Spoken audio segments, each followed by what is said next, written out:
4 in a row. And overall this season, after the 1-2 start, they've won 3 straight, trying to remain unbeaten at the top of the Big 12. Oklahoma won the toss, elected to receive. Michael Jones goes back with D.D. Westbrook. Off we go from Lovett. And Westbrook to take a touchback. Oklahoma to begin at the 25-yard line. This run-heavy spread offense, top 20 in the country, scoring 40 points per game, led by Baker Mayfield.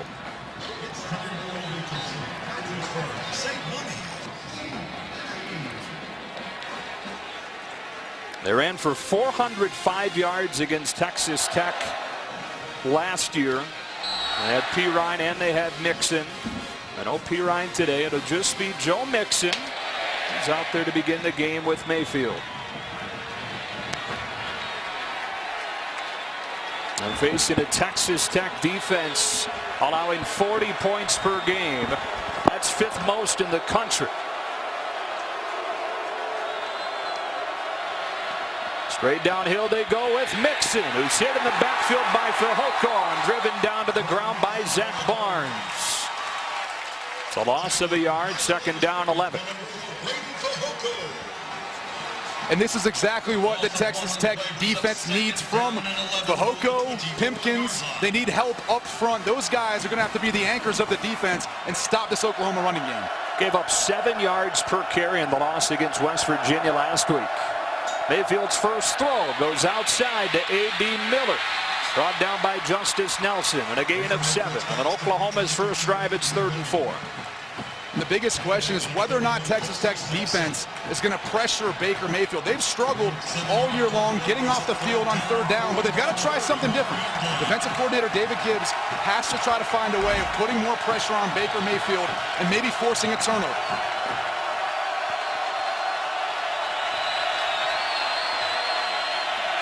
On 3rd and 4, they rush only 4. So Mayfield has time to go underneath, and it's D.D. Westbrook making a cut for a first down. Coming off the best 3-game streak for a receiver in Oklahoma history. More than 500 yards and 8 touchdowns as you give us what we're watching for. Yeah, but it starts with the running game, and really Joe Mixon is going to be shouldering the load tonight. Samaje Perine out. Everything's built off the play-action pass, and that's what helps open up D.D. Westbrook downfield. For his first catch of the day to convert a 3rd down. And from the 44, they fake to Mixon. Mayfield throws on the move, incomplete. Paul Banks Jr. with the coverage on A.D. Miller. Baker Mayfield, we talked about his progression in the 2nd year in Lincoln Riley's system. Been so much more patient, staying in the pocket. They haven't taken as many negative plays. At this point last year, he had been sacked 20 times. This year, only 11. So he's improved, and that's helped not having as many negative plays and then moving the chains down the field. Offense coming off a great game against Kansas State. Put up 38 on a team that had been really good defensively. On 2nd and 10, Mayfield with a deep drop. Eyes downfield. There's Mixon. He will take it. Touchdown, Oklahoma from 56 yards.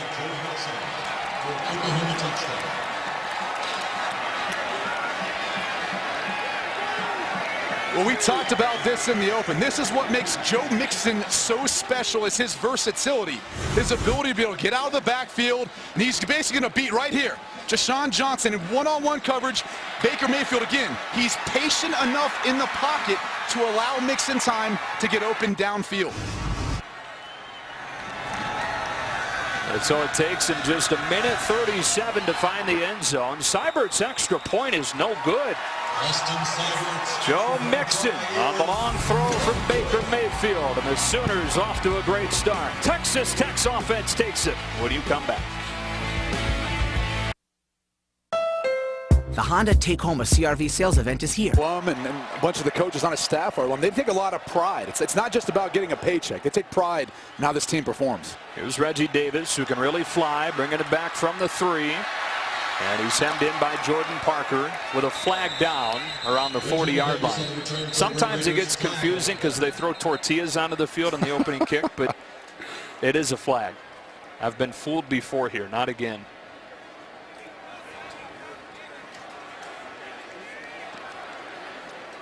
Head referee today is Cooper Castleberry and this Big 12 crew.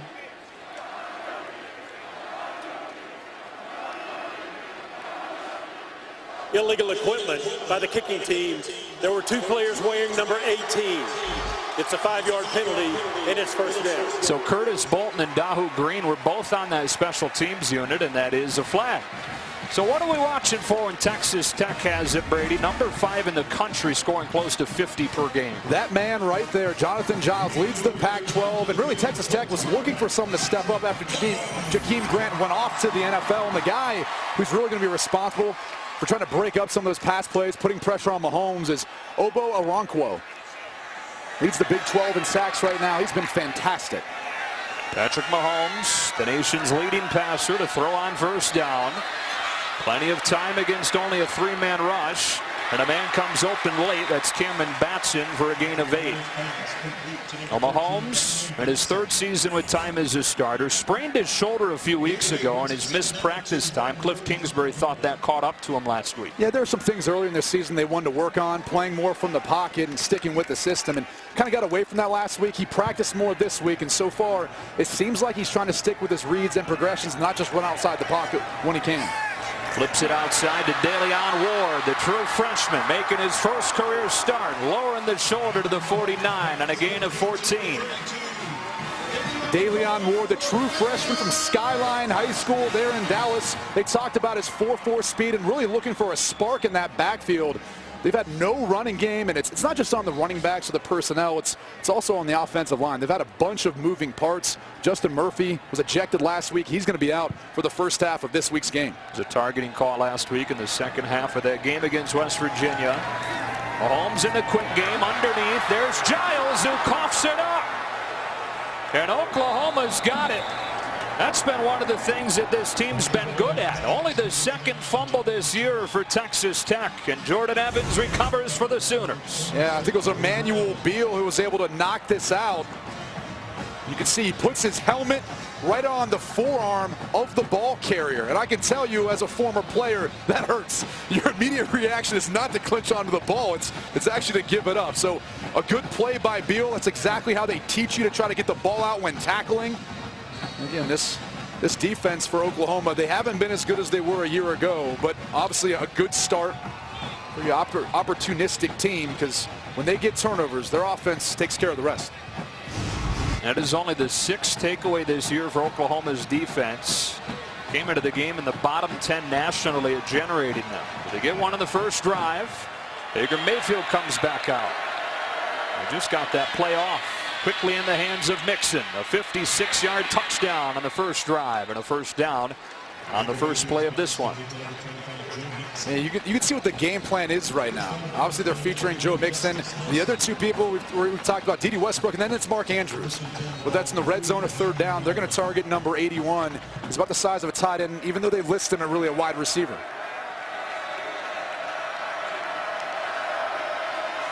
Mixon again. This time he's hemmed in, gets 2, and it's 2nd and 8. Colin Hill there with Keyshawn Allen. The helmet came off Eric Wren, the center, and unless that was the product of a penalty, he should have to come out of the game. There he goes. So that's interesting to note for this play, a new center. I'd imagine it'd be Alex Dalton, number 63, no? Jonathan Alvarez. And he's got experience. Yep. Perfect snap. Mayfield sets. He can run long. It's Westbrook again. Touchdown, Oklahoma. 49 yards. His 9th touchdown in the last 13 quarters. And there's not a whole lot to this. This is just one-on-one, man-to-man coverage right here. This is the matchup. And Dede Westbrook just beats Polite Bray in a foot race. Baker Mayfield does a good job putting enough air on the football to allow Dede Westbrook to run to it. And that's about as easy as it gets. Some kind of stretch for number 11. In the end zone again. This time Seibert nails it. First drive lasted less than 2 minutes. This drive lasts less than 1. A 49-yard touchdown to Dede Westbrook. The new Pixel phone. Fox College Football presented by Verizon. Join a better network because better matters. Joe Davis, Brady Quinn, Bruce Feldman back here in Lubbock. Baker Mayfield making the return to where he began his college career, and it's been an impressive one so far. 5 of 6 for 136 and a pair of touchdowns. Oklahoma trying to get its 4th consecutive win. Trying to get its 11th consecutive conference win, dating back to the Texas loss last year.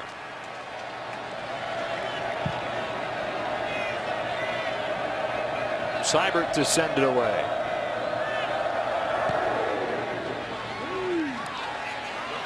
Reggie Davis bringing it out of the end zone with a hesitation of the 2. And it cost him. Poor field position for Texas Tech as we go down to Bruce. Hey, Joe, as you guys said earlier, Cliff Kingsbury is so embarrassed by what his team looked like last week. He's determined to shake up everything. Change the practice schedules, change the lifting schedules. David Gibbs, the defensive coordinator, said a big thing for them. They started out and ran 20 running plays at the start of every practice, everything to stoke up the physicality from his team. Yeah, that's one of the tough things for your defense sometimes when you're having one of these up-tempo, air raid offenses. You don't get to see the running plays much throughout training camp when you're working against your ones-on-ones. Ran for only 34 yards last week on 23 carries. They boot Mahomes. Throws on the move to the sticks. And shot for holding over there on that sideline. Unable to hook up with Davis. 2nd and 10. And really, Reggie Davis, number 2, and number 6, Devin Lauderdale, those are the speedsters for Texas Tech on the outside. And they're going to have to do exactly what D.D. Westbrook just did for Oklahoma on their offensive series. Take the top off of this Oklahoma defense and help open some things up. And Oklahoma's defense was the best in the conference last year. That's not been the case this year, especially bad against the pass. Mahomes gets rid of it just in time. Was hit by Emmanuel Beal, who's already forced a fumble, and it's 3rd and 10. And this is not where you want to be. And look, again, this offensive line has struggled as we see Beal basically come on a delayed blitz. He walks right past Paul Stewars. He's starting today at left guard. Started the last 2 games at right guard. Not easy going side to side on the offensive line. One of a couple of sophomores up front. You got a freshman. They'll try to protect Mahomes here on 3rd down. Lofting one. Cameron Batson got behind the defense for a 1st down. The pickup of 29, beating Will Johnson to convert 3rd and long. Batson's one of those guys just like Jonathan Giles, a former quarterback in high school. And they just seem to have a good feel for the offense and the zone windows and all of that. And a whistle. They put Kiki Cutesy at tailback. Normally a slot receiver. By number 78 of the offense. It's a 5-yard penalty, and it's still 1st down. Here's one of the issues with these up-tempo offenses. You know, they try to run a unique formation. You can see Bob Stoops is fired up, yelling there, Will Johnson. But they try to run a unique formation, tried to catch the Oklahoma defense off guard, but the problem is their own players weren't set. And they rushed to run the play, and now you find yourself in 1st and 15. 3rd most penalized team in the country. First time they've been flagged today. 1st and 15. On the slant, it opens up. Tony Brown, only his 4th catch of the season. A guy they had high hopes for, but has gotten off to a slow start. And he goes for 18 and a Texas Tech 1st down. And one of those guys they really had high hopes for coming in. Big recruits they were able to sign on the outside, and he's going to have to step up. He's one of their bigger wide receivers, so when they get down in the red zone, they might try to take some chances to him. No Cantrell today, no Willies. Those are the 2 biggest normal receivers for Texas Tech.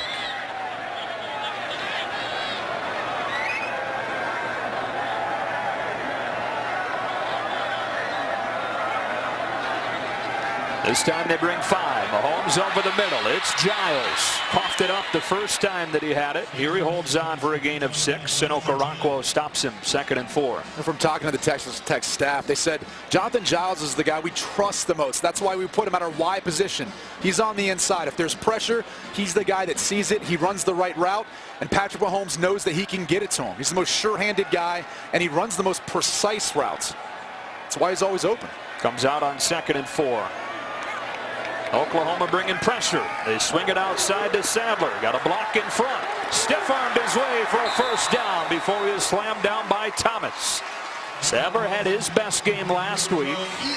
Needed to step up again today, and an injured Sooner. That is Thomas who made the tackle. I'll make that Stephen Parker who's down.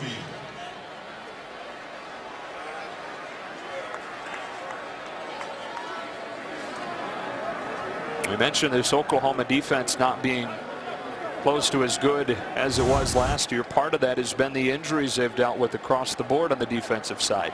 You can see Cameron Batson. They're pushing Stephen Parker. He goes in, tries to make a swipe at the football, and it looks like he hurts his maybe shoulder as he was trying to make a play to strip that football from Sadler. Parker's had a good year. Nice stabilizing force in that secondary where they've had a lot of turnover at one of the cornerback spots. And really the linebacker position. That's been the big turnover that when you talk to defensive coordinator Mike Stoops, he says, I didn't realize it would be that big of an adjustment for me and really for our defense. All the changes that we had at the linebacker position with guys graduating and moving off into the NFL level. Yeah, they had 4 first-team All-Big 12 players depart from last year's defense. Alexander and Stryker at linebacker, Sanchez at corner, Tapper at DN. I think Sanchez has proven to be the toughest one to replace as far as a single spot on that D. On the 24-yard line with a first down. Mahomes fakes the option, wants to throw back and does. Oklahoma reads it well and a flag flies. Mason Reed had the reception, but there's a flag down.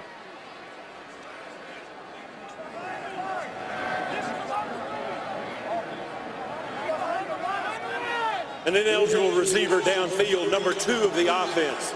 He lined up and was covered up. It's a 5-yard penalty, and it's still second down. Reggie Davis. And so as a wide receiver, they're trying to, once again, a unique formation they were trying to show for the Texas Tech offense. But if you're a wide receiver, there's number 2. And you can see clearly, look at these 2 guys. Right here, Lauderdale's covering up Reggie Davis. And because the pass was behind the line of scrimmage, and that's what they were arguing for Texas Tech, they've waved the flag off. Yeah, and that was the thing that I was confused by, was they were basically trying to set up a boot screen, and it looked indeed as if the ball carrier did catch it behind the line of scrimmage. So there never should have been a penalty. I thought maybe it was just one of those flying tortillas. No, it wasn't. It was a flag, and they picked it up. 8th play of this drive coming. And it's the 8th Mahomes pass play. Got his way out of trouble and left hands it out of bounds. DJ Ward and Okoronkwo applying the pressure, making it 3rd and 2. Well, Paul Stayworth is having a tough game tonight. They run a twist game. There you can see Obo Okoronkwo. He's the one that really gets Mahomes to get outside the pocket. But look at this. A little nifty. Just getting rid of the football, not trying to take the additional yardage to take a sack. There's Obo. They're down and 2 for Texas Tech.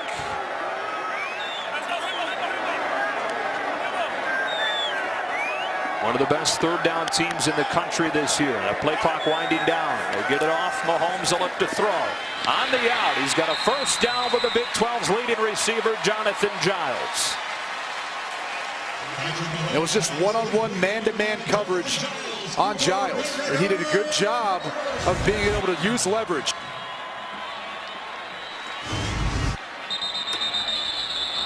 And a flag flies again. The ruling on the field was a catch for a first down. The previous play is under further review. And so perhaps it wasn't a flag, but the whistle's blowing, stopping that snap, and they're going to take a look at it. It's one of those things in this day and age of college football, as fast as teams move, the replay booth has started to buzz down if they need more time to look. Yeah, as we take a look at Giles, and it indeed looks like he is able to get both arms underneath the football to secure the catch, and it'll be hard to overturn this. It was ruled a completion, and here's another look. And the thing you're looking for if you're a replay official is whether or not the ball, one, touches the ground, and if the ground assists you in the catch, or if as you go to the ground, if the ball's then moved. If all of a sudden you don't maintain that control or possession of the football as you're trying to complete the action of the catch. But I believe this should 100% After further be a completion. review, the ruling on the field is confirmed. And again, if this is, 10 years ago in that era of college football, they probably don't buzz down because they have enough time between plays to confirm that. Yeah, that's probably part of it. I mean, look, some of these offenses have been around for quite some Maybe time. I should go a little farther back. I just don't know if we had 25 replay. years, Yeah, I was going to say. if there was replay. Live in my hypothetical with me for a minute. First down and 10 from the 12. Texas Tech trying to respond. Oklahoma's quick strike touchdown drives. Another throw, and Reggie Davis steps away from a tackle and takes it inside the 5. Jordan Parker, the true freshman at corner, fanned on him, and they spot him down at the 3. We talked about that lack of size they have on the outside with Cantrell being out and Willies being out. Well, now you have quicker, fast twitch wide receivers. Get in the ball, let them try to make a move and get upfield. First run play of the day for Texas Tech, and Jordan Evans, their leading tackler, shuts it down. All kinds of white shirts around him. It'll be 3rd and 2.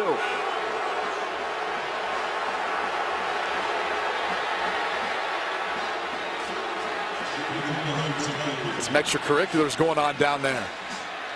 Hostile environment, night game. It's a blackout here.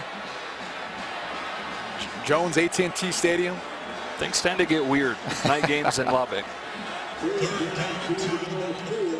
But this is the big question now is how do you go about trying to get into the end zone? We talked about the lack of size on the outside. As we're watching Jonathan Giles come back into the game. He's the guy I'm targeting. And if I'm Oklahoma, I'm trying to put 2 guys on him. I don't know if you can win that matchup in one-on-one coverage on number 9, Jonathan Giles. Play clock down to 1, and they've got to burn a timeout. Not a bad spot for it. Talk this 3rd and 2 over. Down 13-0.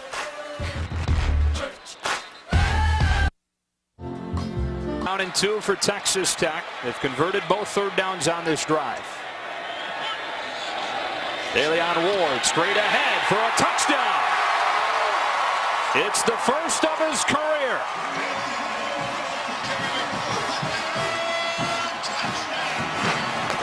We talked about this offensive line for Texas Tech and the moving parts. Watch the right side.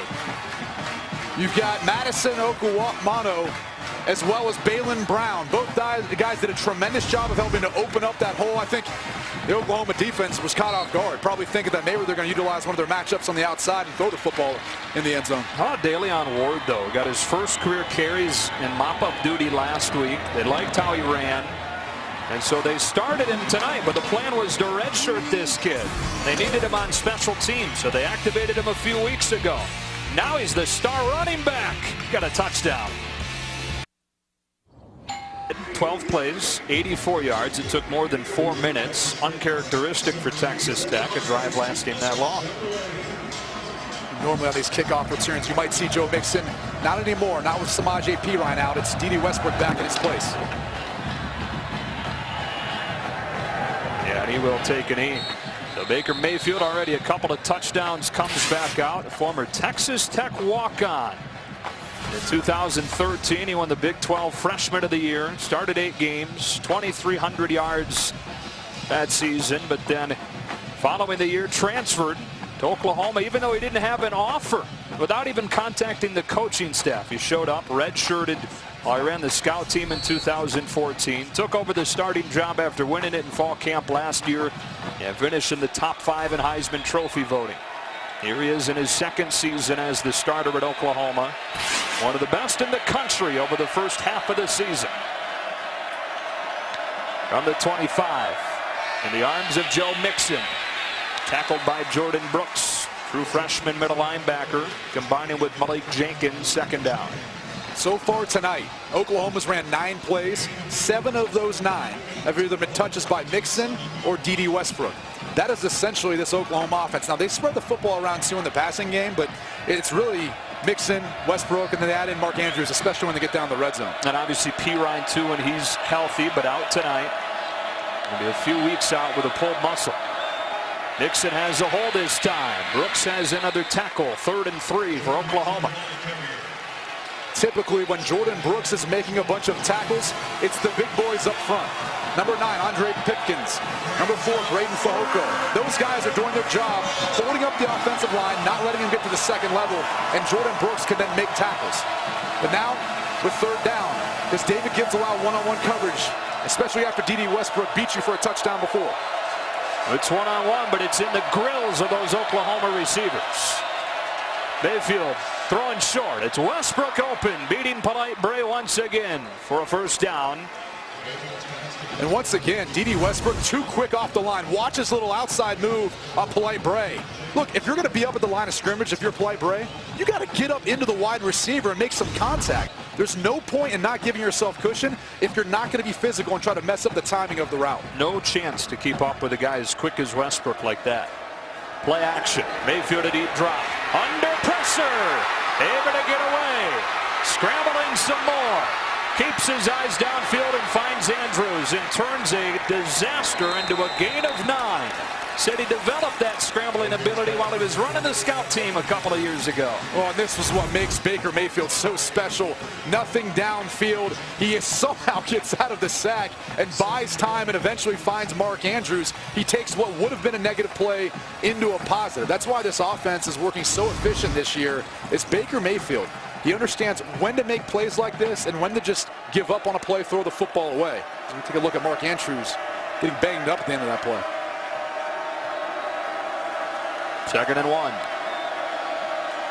Mixon. First down. Career high 19 carries last week. With Pirine going out of that game early. You get another look at Andrews. There's their second leading receiver. And it's not even close as far as the distribution. You were talking about how it's been mostly Westbrook and then Mixon and Pirine, but Pirine not in there this week. Andrews second on the team, and he's only got 17 catches.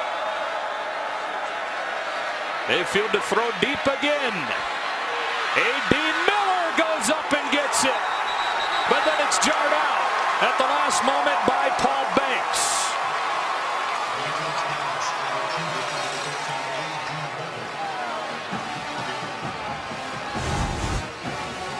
A.D. Miller is a guy who stepped up at times for them so far this year. Look, credit Paul Banks. He never gave up on the play. He keeps a hand around the shoulder pad, is able to disrupt Miller from making the completion of the catch. Tech very fortunate that Miller wasn't able to bring this in. Almost another long touchdown. Already touchdown throws of 56 and 49. Mixon making cuts into the arms of Jenkins. He got 7 or 8 to make it a 3rd and short. That's the toughest thing about Joe Mixon. His ability to run through tackles. You know, he's listed at 225 pounds. We were down talking to the coaching staff on the field, and I looked and said, Joe Mixon looks a lot bigger. He goes, yeah, he's listed at 225. He's probably more 250. 250. Guy's a load to try to bring down, and he's so athletic. Right, moves like he's 200. Yeah, it's unbelievable. Texas Tech has been unable to get off of the field on 3rd down so far. Mixon pressured in the backfield and dropped this time. Penetration coming from Jenkins. He lost 2, and it's 4th and 5. Well, we talked about the big boys up front. Pipkins, Fehoko, the defensive tackles. Look at the wall this defense creates. They don't allow to get pushed around, and there's Malik Jenkins. He's there to bottle up Joe Mixon and get the stop and force the Oklahoma team to punt. David Gibbs has to be ecstatic about this. Thought about it for a while, Bob Stoops did, but then brought the punt team out. Cameron Batson waits back on this Seibert boot. It's a short one. And a fair catch at the 15. Wanted a flag for kick catch interference, but won't get it. Time for a game break now. We say hi to Mike Pomerantz. Joe Brady in Dallas. It's number 11 Houston at SMU. Houston coming in at 6-1, trying to keep the playoff hopes alive, but it's been all SMU. Before the half, Ben Hicks, 28 yards. James Prochet. Hicks with 4 TDs in the half, 3 by air, 1 by land. 28-7 SMU at the half. Wow, that's a Houston team that beat Oklahoma week 1. Oklahoma came into this season number 3 in the AP poll, but started 1-2. They've ripped off 3 in a row since. Taking on Texas Tech here. That one sailed over the head of Jonathan Giles as Mahomes got hit letting it go. These are some of the hits that Patrick Mahomes has taken this year. He's trying to manipulate the defense, and you can see number 1, Capri Doucette. So Mahomes felt like that was a little bit late. The struggles on the offensive line, and guys not really being able to get open downfield. He's had to take some of those hits this year. From the 15 on second down, here's Devin Lauderdale, who can really fly. Gain of 16 to the 31 for a guy that's got more than 100 catches in his Texas Tech career. And this is really just an extension of the run game. It's this quick, short passing game where Texas Tech is able to make moves in space and get upfield for the first down. So Mark Andrews heading to the locker room. First down from the 32. Mahomes finds another open man. This time it's Sabo. His second grab, and it goes for 15. Texas Tech has things cooking. Down 13-0, but this team's never out of it because of their offense and because of these wide receivers and Patrick Mahomes. Boy, do they move quickly. Fake the screen, and now we'll throw it. I think more than faking it, it was taken away. So Mahomes sailed it over QT's head. He's lucky. Yeah. I think number 31, Obo Okoronkwo, breathing down his neck. And that's a guy that this Texas Tech team is definitely concerned with as far as the offensive line, where he's lined up and protecting him, getting the ball out of Patrick Mahomes' hand quick so he's not able to make plays in the backfield. Mentioned it earlier, leading the Big 12 in sacks. Mahomes boots, pursued by Doucette. Lofting one downfield, out in front of Brown. And it's third down. Beating Jordan Thomas. Had a step. And you cannot miss these opportunities. Brown's going to run a deep post route. He was able to turn the hips of Jordan Thomas. That's why he was able to get so wide open. Unfortunately, Mahomes didn't put quite enough air on it. And Brown, just not enough length to be able to pull that in. Red Raiders have converted all 3 third downs so far.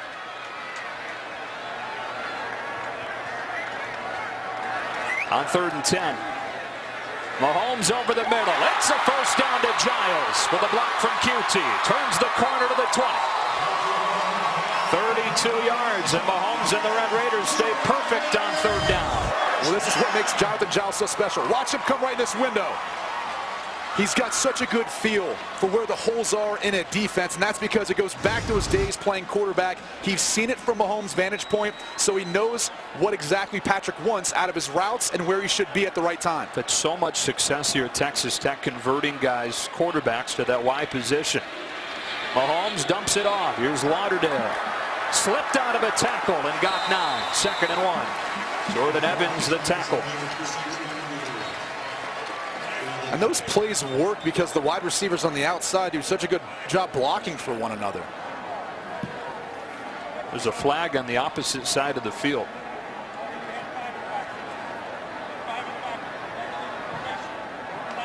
I think it's Kiki QT throwing another good block. He's already had a few today. An illegal formation. There were more than 4 in the backfield. It's a 5-yard penalty, and it's still first down.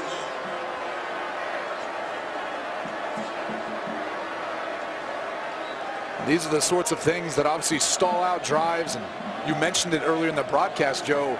Texas Tech has been one of the most penalized teams, and they're going up against an Oklahoma team that's actually been extremely disciplined. They're one of the least penalized in the Big 12. So huge contrast, and look, this is the 16th team in the country. You can't afford to make these sorts of mistakes. So instead of 2nd down and 1, it's 1st and 15. Mahomes pumps, scans, dumps. Reggie Davis gets back to penalty yard. 2nd down.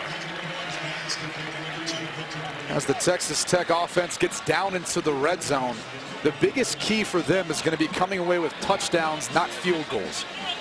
Look on the other side of the field, the Oklahoma offense is prolific. And the way the Texas Tech defense has played this year, they can't afford to not come away with touchdowns and be able to get 6 points.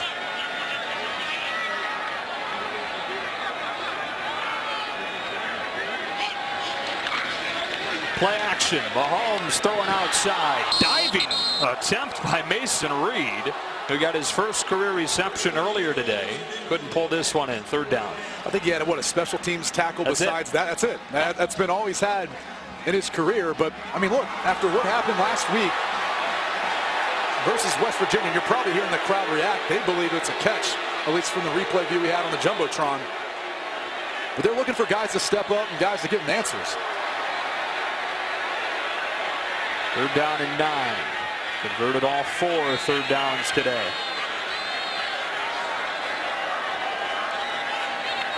Oklahoma brings only 4, so Mahomes with time to zip one incomplete behind Reggie Davis. And it's 4th down. Well, Ahmad Thomas was in the middle of the field. He was bearing down on Reggie Davis. I think Mahomes might have felt it a little bit and put this ball behind. Still a catchable ball. If you're Reggie Davis, you've got to find a way of bringing that in. Yeah. Just outside the framework of his body, but he can still get 2 hands on that. And really, Mahomes in that case is probably protecting him from running right into Ahmad Thomas and facing a big hit. And so Clayton Hatfield, who is perfect in his career from inside of 40 yards. And he hooks it in to stay that way. 15 of 15 from inside 40. Oklahoma scored the first 13. 10 in a row for Texas Tech back in 30 seconds.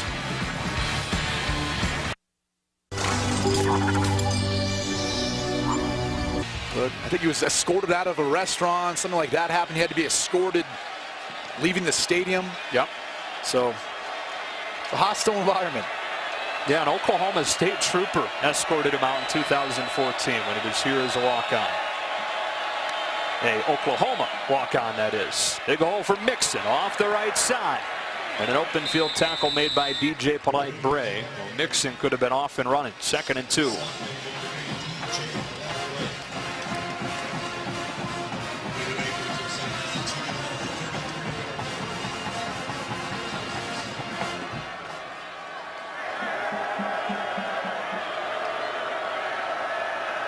Empty it out on 2nd down. And they flip it underneath to Mixon, who's swallowed up by Zach Barnes. Interesting looking play design there. Bringing him back into the teeth of the defense. Well, you said it. They go to an empty set. How do they do it? They actually put Mixon on the outside. They motion D.D. Westbrook outside as well. So you're thinking, all right, they want to get the ball to the perimeter. Instead, they flip a little shovel pass almost back inside to Mixon. That plays right into the teeth of the Texas Tech defense. They've had all their success getting to the outside. That just made no sense. Sooners don't have to snap it here, but they will. And on 3rd and 2, Mayfield scanning, feeling the pressure. Scramble drills on for Baker Mayfield, thrown to the sticks. It's incomplete. Deshaun Johnson nailing Geno Lewis out of bounds. And the first quarter comes to a close with Texas Tech making it 4th down.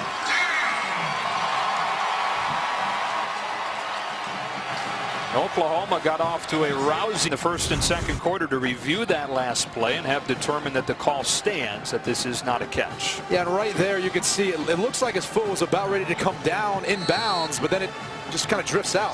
Deshaun Johnson does a good job of pushing Lewis out of bounds.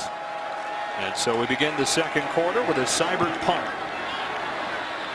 Cameron Batson drifting back to his own 14.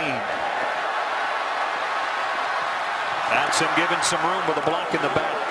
Everybody saw that. And Texas Tech will be backed into its own end to begin the second quarter.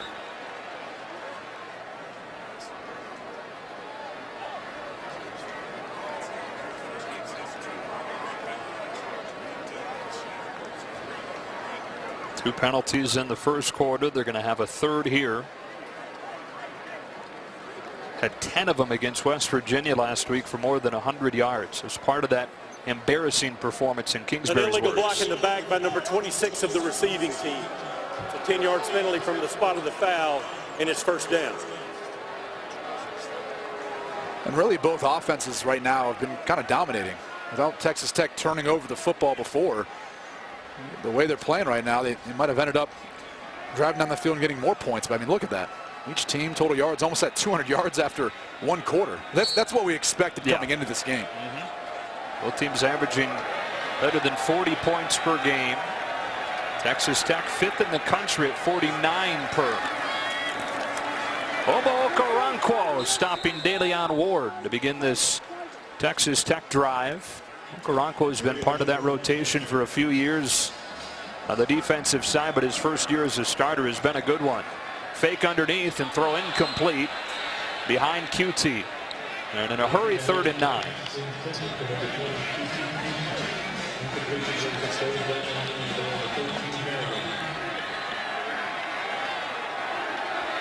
We've seen it earlier in this game. Number 9, Jonathan Giles. That's the guy to keep your eye on. Let's see if he's able to work the middle of the field and find a hole in that secondary for Oklahoma. I would imagine Mike Stoops is going to try to find some way of doubling him with one of these 2 defenders. Oklahoma has 9 men standing. They only bring 4.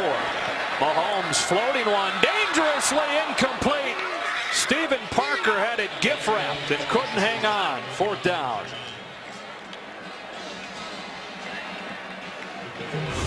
Well, when Jonathan Giles is beating you this much, look at the double coverage here. That's what they call bracket coverage. They're both going to be responsible for Jonathan Giles. One's going to have the inside leverage, one's going to have outside leverage, or in this case, it was Stephen Parker playing underneath, which allowed him to undercut that route and almost get the interception. You know, this Oklahoma defense had 20 interceptions last year. They only have 2 through half of the season this year. Westbrook waits back. Not a very good punt. And an even worse result with a bounce. As a student coach under Mike Leach before he took over as the receivers coach and then moved into the coordinator role last year at Oklahoma. What a bright future he has in the coaching business. He's going to be a head coach very soon someday. Drive begins at the 41 after a short punt. They start with play action. What a snag by D.D. Westbrook. Bouncing to the outside. Westbrook is inside the 5, and it's 1st down and goal for Oklahoma. But there is a flag down way back at the 38. And an eligible player downfield, number 78 of the offense. It's a 5-yard penalty, and it's still 1st down. And that's the big right tackle, Bobby Evans. I believe it was number 71 that was called. Well, let's show it. Here's the right tackle. And this is what happens. They have these things called run-pass options. And no, it was number 78. Big Orlando Brown. And what happens is they've got run blocking called up front, so the linemen don't know if the ball is released or not. They're working up to block their normal run blocking schemes. And that's what happens is they're not allowed to be more than 3 yards downfield. Officials did a good job of catching it. The penalty cost them 43 yards from where they would have been. So 1st and 15 from the 46. Mixon into the short side with a seam, and Joe Mixon, a 1st down and more. Exploding, reaching, in for the Oklahoma touchdown. A 46-yarder, his 2nd of the day.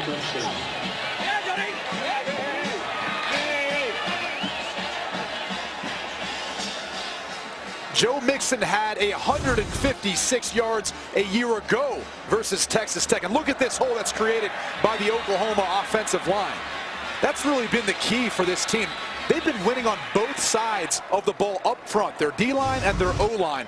That's been the difference after their first 3 games where they started off 1-2. Once they've gotten to the Big 12, they've been winning the battle up front and creating big holes just like that for Perine and for Mixon. He had a 56-yard touchdown catch to start the game. Now he's got a 46-yard touchdown run behind that offensive line. Lincoln Riley's got to love it. Texas Tech once again down 2 scores. Lead. He's still having a good time though. Austin Seibert on to kick it off. Reggie Davis waiting back. Kicking off to the Sooners, number 43, Austin Seibert. And he can receive for the Red Raiders, number 2, Reginald Davis.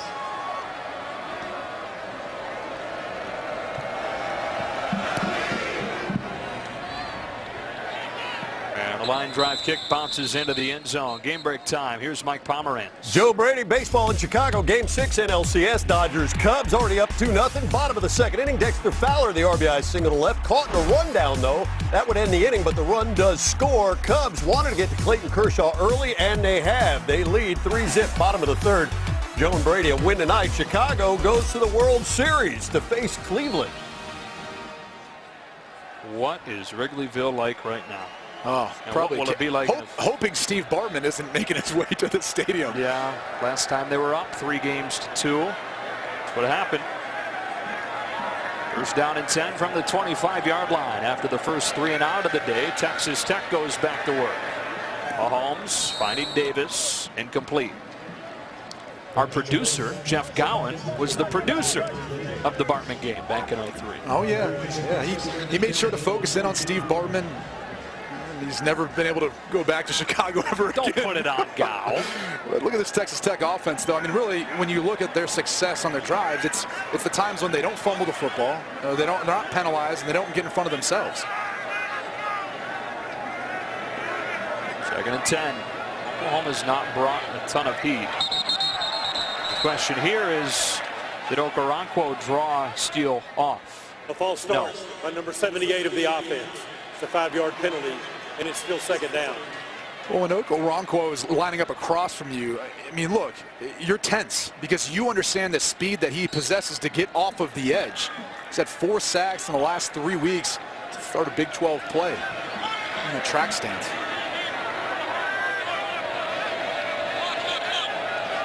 Mahomes completed 14 of his first 20. 5 consecutive incompletions now. Floating one. QT with a flag down. He makes the adjustment and the catch. But what is the flag for in the backfield? Holding by number 76 of the offense.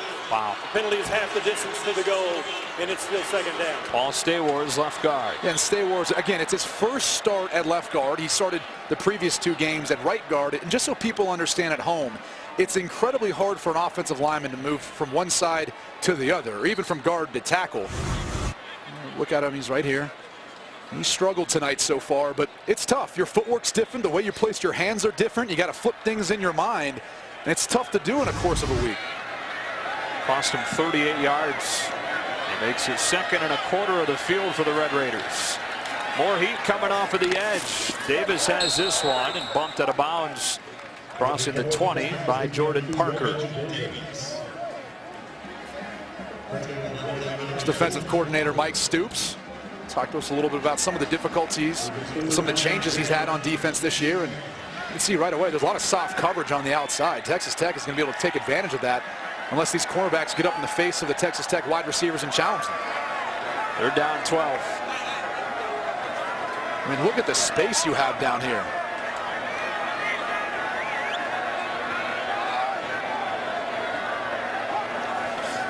Again, they rush only 4. Still able to flush him from the pocket. Mahomes retreating. So strong. Stays on his feet. Heaving one downfield for a first down. When he's in trouble, he goes to his roommate, Ian Sadler. First down, Texas Tech. I mean, what can you say? How can you stop that? He's able to get out of the sack and still keep his eyes downfield to get the conversion. Quickly back on the ball with a fake. And he rolls, has to be out of breath at this point. Incomplete, second and 10.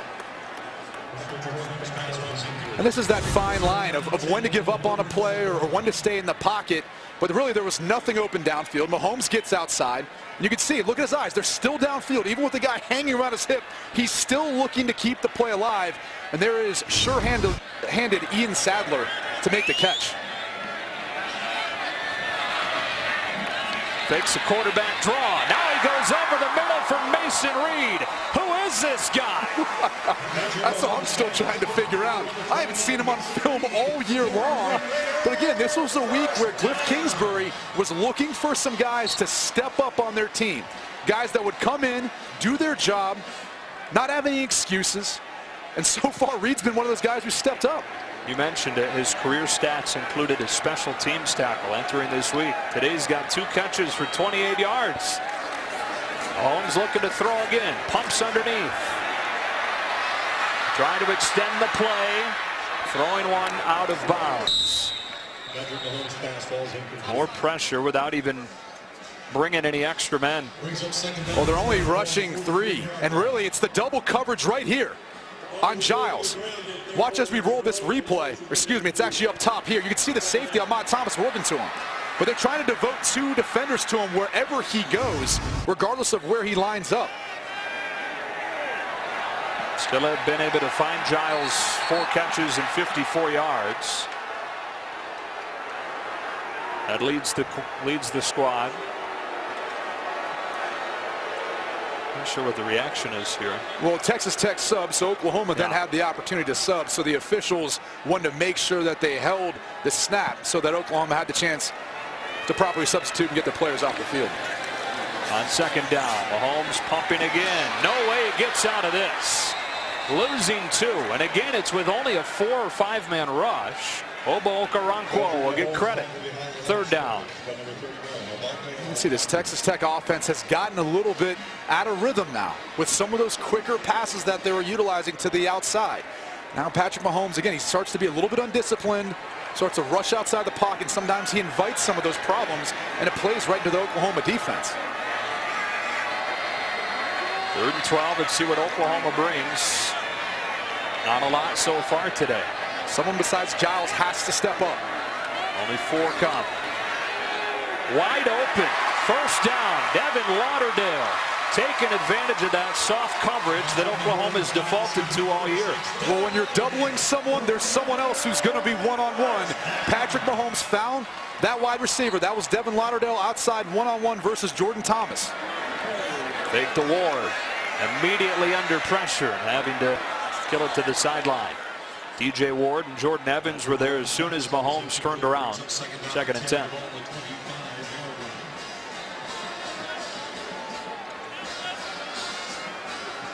Couple of long 3rd down pickups on this drive. One was a 10 on a 1 to 10 difficulty scale. The other one was more like a 2.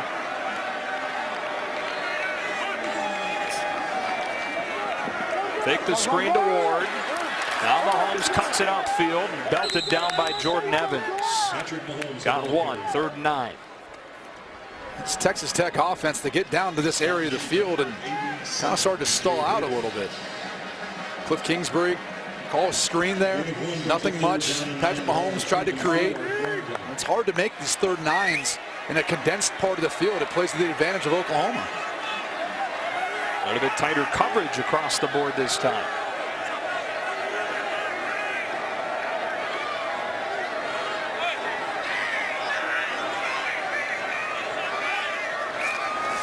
They're bringing pressure on the slam. Reggie Davis sure-handed tackle Jordan Parker, and it's 4th down and 1 for Texas Tech. Cliff Kingsbury saying stay out there. They're going to go on 4th and 1. This is going to be a quarterback sneak. And he got it. Boy, the near official did not give him a very good spot, but the far side official looks like has it taken care of.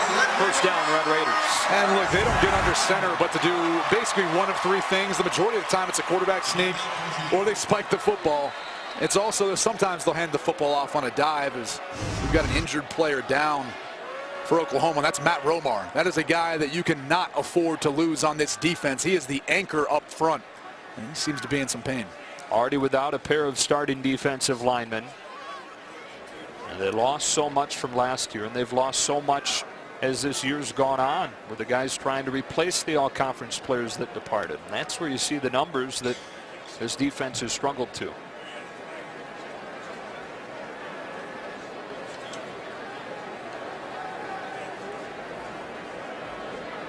Redshirt junior from Port Arthur, Texas. Missed most of fall camp. He had an awful concussion. Right there. And obviously the linemen are firing out for Texas Tech to help Patrick Mahomes get some leverage and some push. And in doing that, Matt Romar gets kind of rolled up on. It's an unfortunate part of the game, but it's how the game's played. He's getting a little bit thin up front for Oklahoma. Elion Ward off the left side. Gets 3, 2nd and 7. Silver lining for Oklahoma in this case is that if you could pick any team to face with a depleted defensive line, this is probably it. #1 passing offense in the country. Go to the bottom 5 as far as running the ball. 2nd and 7. Mahomes pulls, has a block from Reed, has a Texas Tech touchdown.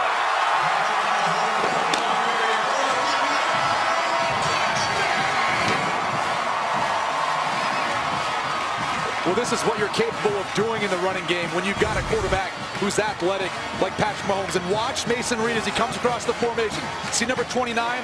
He gets just enough of Ovo, then he climbs up on Jordan Thomas, and that's just enough to allow Patrick Mahomes a lane into the end zone. Would have been nice to know about that guy, huh? Nobody could have slipped us a little note. Hey, look out for 29. It's not played all year, but it's going to be important today. Couple of catches, and now a key block to get Mahomes in. Another long touchdown drive for Texas Tech. Back to within 3. It's been 60 years since I came up here to watch football. Kick buried into the end zone. Time for the Pacific Life game summary. Just about what we expected so far, huh? Yeah, an offensive display by both teams. We knew coming into it with both quarterbacks, Baker Mayfield for Oklahoma and Patrick Mahomes, that this was going to be a very pass-heavy game for both teams. But with Oklahoma, they've been a bit more balanced. And, credit offensive coordinator Lincoln Riley. He's really tailored this offense. After they lost last year to Texas, he looked in his backfield and said, I got to rely more on Samaje Perine and Joe Mixon running the football and sprinkling some for Baker Mayfield, and built things off of that. That led them to win the Big 12 championship, and it's really continued to have success once they've gotten to the Big 12 play this year. Drive beginning at the 25 for Baker Mayfield and the Sooners. He'll look to throw. Wants to go downfield. Instead, checks it down for a first down to Dimitri Flowers, who's been a big part of this offense's success at the fullback position. He doesn't get too many bones thrown his way, but that time he was split outside as a wide receiver, and he wasn't the first option, but Baker Mayfield was confident enough that he would eventually get open, waited on him, and found the completion. Here comes Mixon, patient running. Got around one man. Stiff arms Deshaun Johnson. This is a man's run by Joe Mixon. Inside the 40. Reverse field. A stiff arm and 25 yards. 250 pounds, and look at that vicious stiff arm on Deshaun Johnson. And as he made his way down the field, Paul Banks, the cornerback, he stayed in the back pedal. He really didn't want anything to do with Joe Mixon as he headed his way. You think of that kind of punishing running, you think Samaje Perine. You don't necessarily associate Mixon with that bruising style. First down from the 38. Fake to Adams, throw the slant. Mark Andrews, first down. You saw Andrews go back to the locker room earlier. Good sign for Oklahoma fans that he's back. And that's what we call cause and effect. You see the big run, so now that play action pass fake is that much more meaningful, and it opens up wide receivers in the back end. First carry for Abdul Adams, and Malik Jenkins putting together a good night at his linebacker spot. The Texas Tech defense, they've had guys show up on the edge to try to bottle up these Oklahoma running backs. The problem is when you go back to the Mixon run, they're just not making the tackles at times in space. That's going to be the biggest key. It sounds simple, but this Texas Tech defense has to do a better job of making tackles in open space.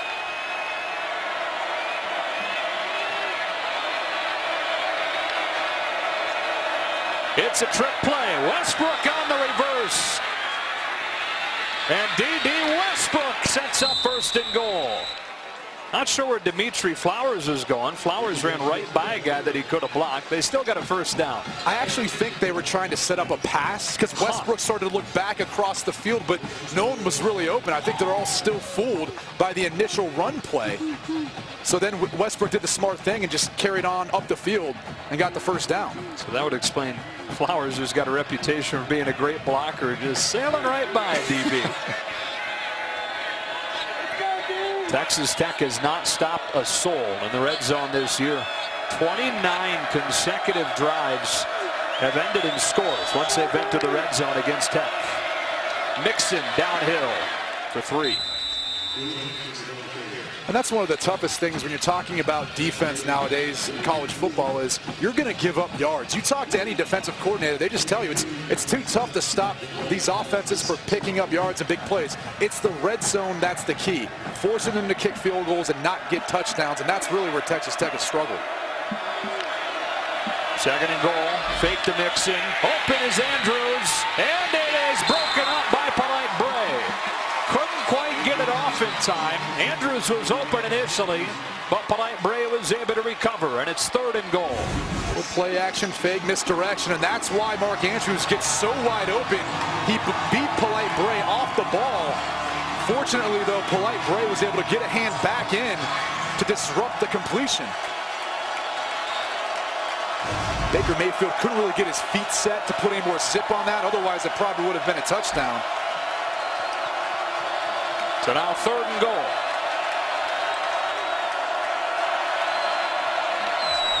Texas Tech bringing pressure. Mayfield into the end zone. It's incomplete. Tipped by Keenan Ward. And it's fourth down. Well, he was trying to work to number 11, D.D. Westbrook. David Gibbs, the defensive coordinator, he dialed up some pressure off of this left side edge. And there was Keenan Ward. He follows the eyes of Baker Mayfield, and he was able to get a hand up on the ball. Not his injured hand, something he's been dealing with all season long, but his good hand. And a big stop for the Texas Tech defense. A pretty dangerous throw. That thing fluttered up there. Here's Seibert. Missed an extra point earlier. And nails this one from 23. Well, look at the sideline to see if Texas Tech considers that a victory. In the way the defense is moving around and even the offense, these guys are fired up. They understand what's at stake. Yeah, they thought they'd laid down against West Virginia in that 48-17 loss last week. Game break time. Hello again, Mike Pomerantz. Joe and Brady getting ramped up in Wrigleyville right now over on Fox Sports 1. Dodgers-Cubs game 6 NLCS. Bottom of the fourth, 24-year-old Wilson Contreras down the left field line. A solo shot off Clayton Kershaw. It's 4-0 Cubs in the bottom of the fifth inning. The Cubs trying to make history, get to the World Series for the first time since 1945.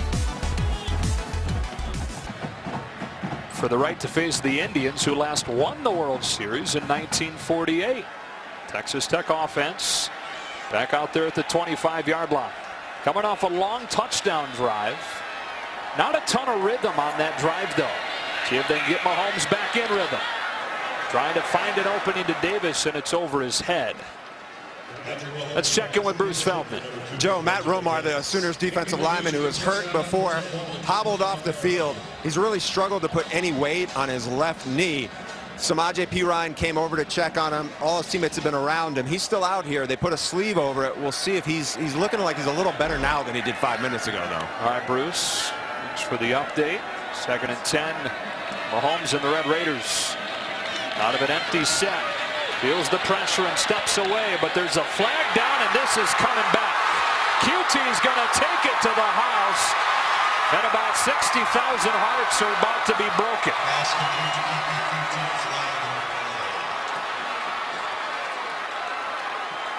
Holding by number 76 of the offense. It's a 10-yard penalty, and it's still second down. I mean, that's how the season's gone for Texas Tech.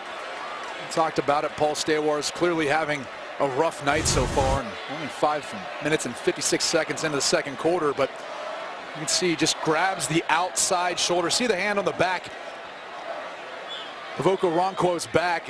You can see that that's going to be called for holding right here every single time, and that's in part just because of the speed that Obo possesses. They run these different games up front, and all of a sudden when he gets a running start, it gets tough to be able to get in front of him and stay in front of him. When you're a 300-pound offensive lineman, going up against a guy who's 250 pounds with that much speed coming off the edge. So a 75-yard touchdown that likely would have put Texas Tech in front, wiped off of the board. Oklahoma bringing it on time, but off target. Looking for Tony Brown. Coverage from Jordan Thomas. And it's 3rd and 20. And I think it's fair to say, look, Texas Tech is only stopping themselves. It's the mistakes that they make along the course of these drives that put them in 3rd and 20 that are they're too hard to pick up. and they're trying to rely on these big plays. You have to be more efficient. You have to have more of a rhythm.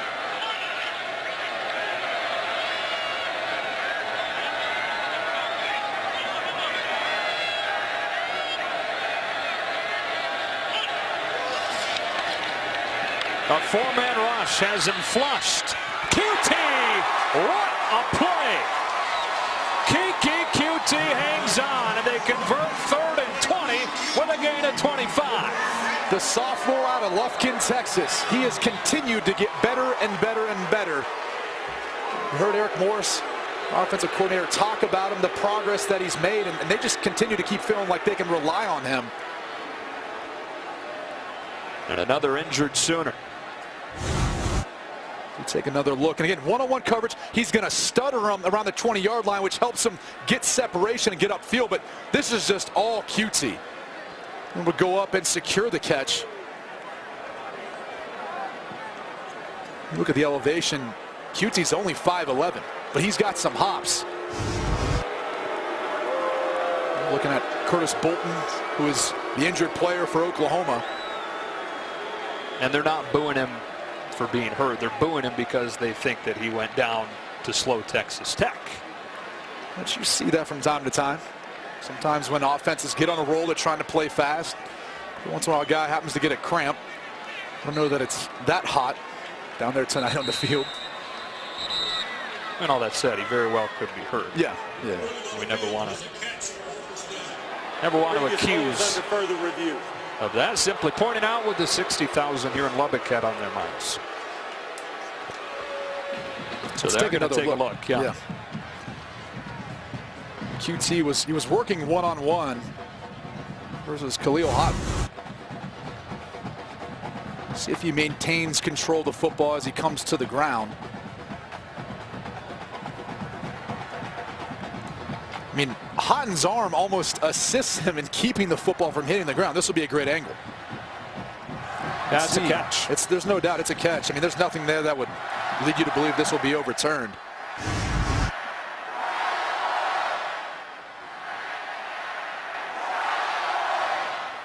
Our rules expert Mike Pereira is back in LA taking a look. Mike, what do you see on this one?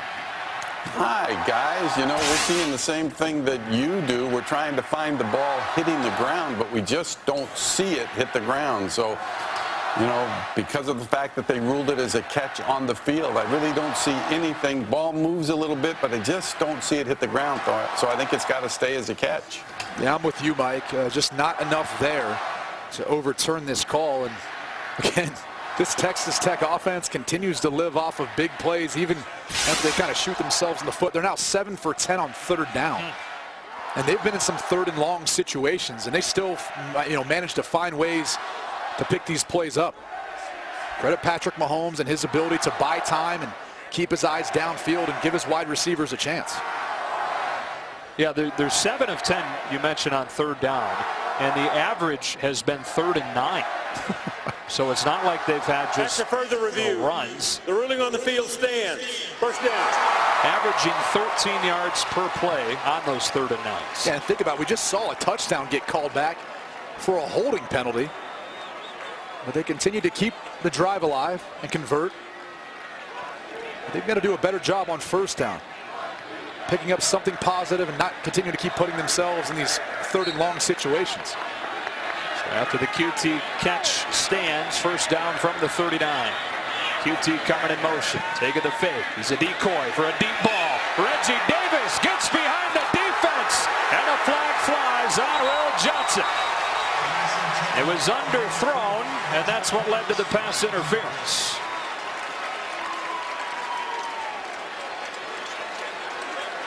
And they'll take that. Pass interference by number 12 of the defense.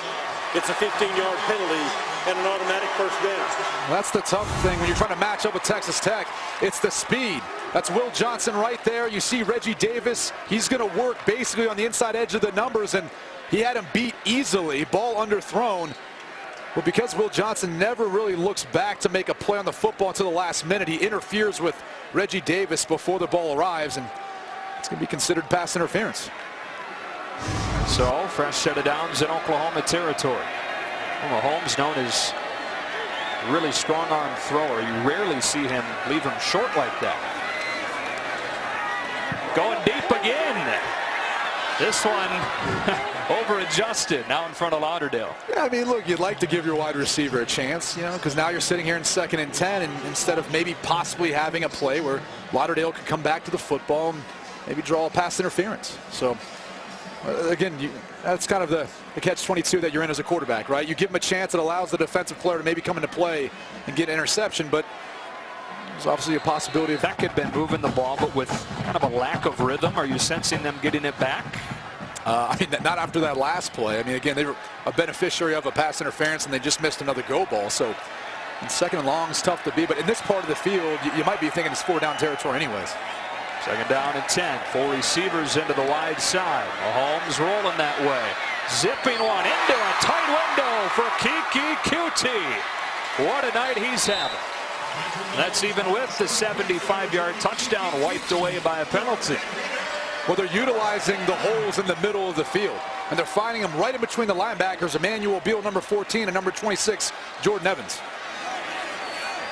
Pumped underneath, now floats one, end zone and picked off. Threw it late, and Stephen Parker came over for the pick.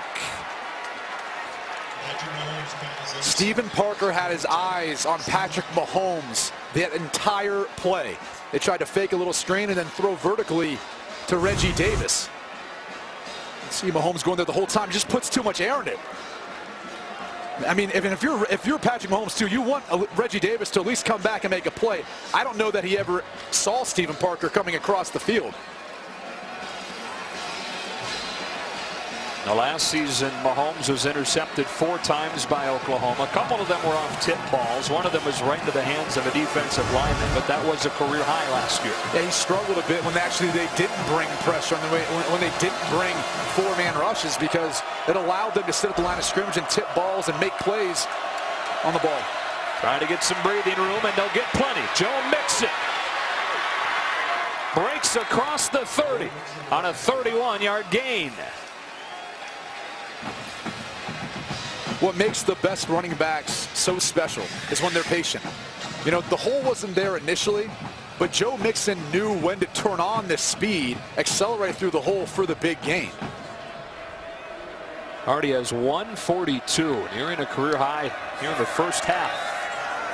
Now Abdul Adams has a gaping hole off the left side and cut down by Jashawn Johnson. The freshman out of Landover, Maryland, he's going to get his fair share of touches tonight. With the Samaje Perine being out, they still want to stay balanced for Oklahoma. Make sure they utilize the play-action pass game, so they're going to run it. What a swing in momentum in these last few plays. Here's Westbrook with a couple of blocks at 5 yards. Zach Barnes the tackle.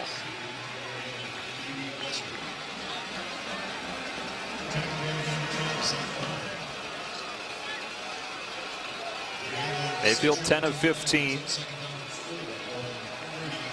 2 touchdown throws. Those came on the first 2 drives of the game. 56-yarder to Mixon, 49-yarder to Westbrook. Now they'll run some clock, not wanting to leave Texas Tech with too much time at the end of this half. On 2nd and 4. Knocked down at the line of scrimmage by Mike Lynn Thomas. First-year JUCO transfer, makes it 3rd and 4, and I know you love that, right? Getting your passes knocked down. That's the worst thing as a quarterback, and that's the thing, is when you get worn down as a defensive lineman and you can't get there rushing, then you got to read the eyes of the quarterback and try to get those hands up and knock the pass down. That's part of your duties. It's not just trying to get sacks or tackles for loss and make negative plays. It's also trying to bat down the football when you get an opportunity to. Big question here is, if you're David Gibbs, do you once again bring pressure? It worked last time Oklahoma was down in the red zone. They're showing it. And only bringing 4. Basquin has it for a first down. A walk-on. Nick Basquin, 13 yards to convert. He was working on number 3, DJ Polite-Bray. That's the matchup that this Oklahoma offense wants to work on in one-on-one coverage.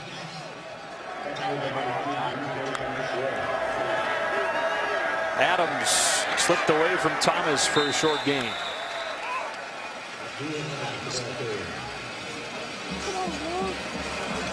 So Adams now one of only 2 scholarship players at running back with Pirine out. Traveled a walk-on in Devin Montgomery, Brady mentioned earlier. Adams giving Mixon a rest here inside of 3 minutes in the first half.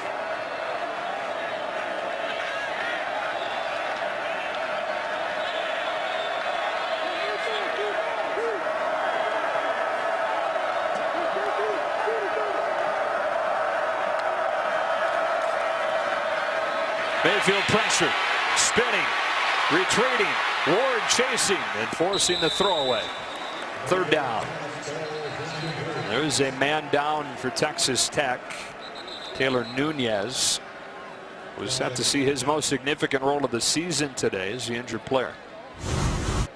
And look, this is what the Texas Tech defense has to do. Now, David Gibbs has to be diligent. He has to understand when to bring pressure and when not. He can't bring it all the time because they'll get burnt. But right here, this is how they create negative plays and force Oklahoma in 2nd and long and 3rd and long situations.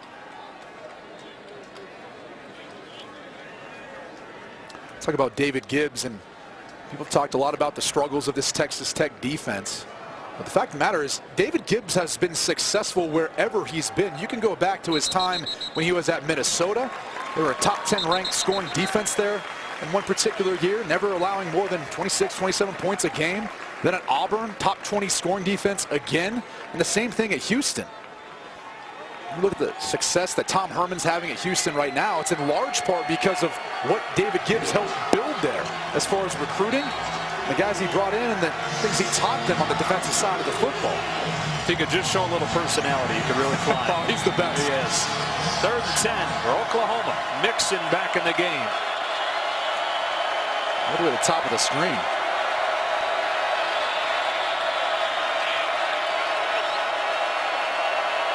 The safety and Johnson out there to cover it. Westbrook.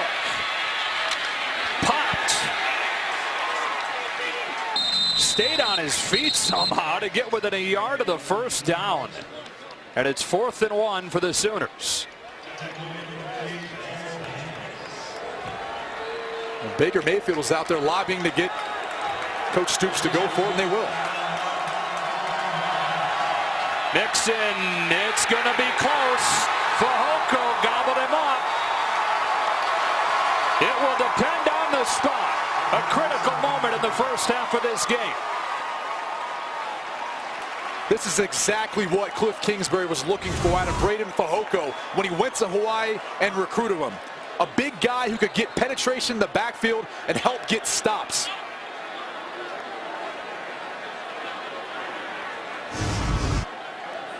It is close, Brady. I'm looking at where they have it spotted. Just about even with those chains. I mean, from that vantage point, it almost looks like they'll be a little bit short, but it literally might be by a link on that chain. Crowd will tell you.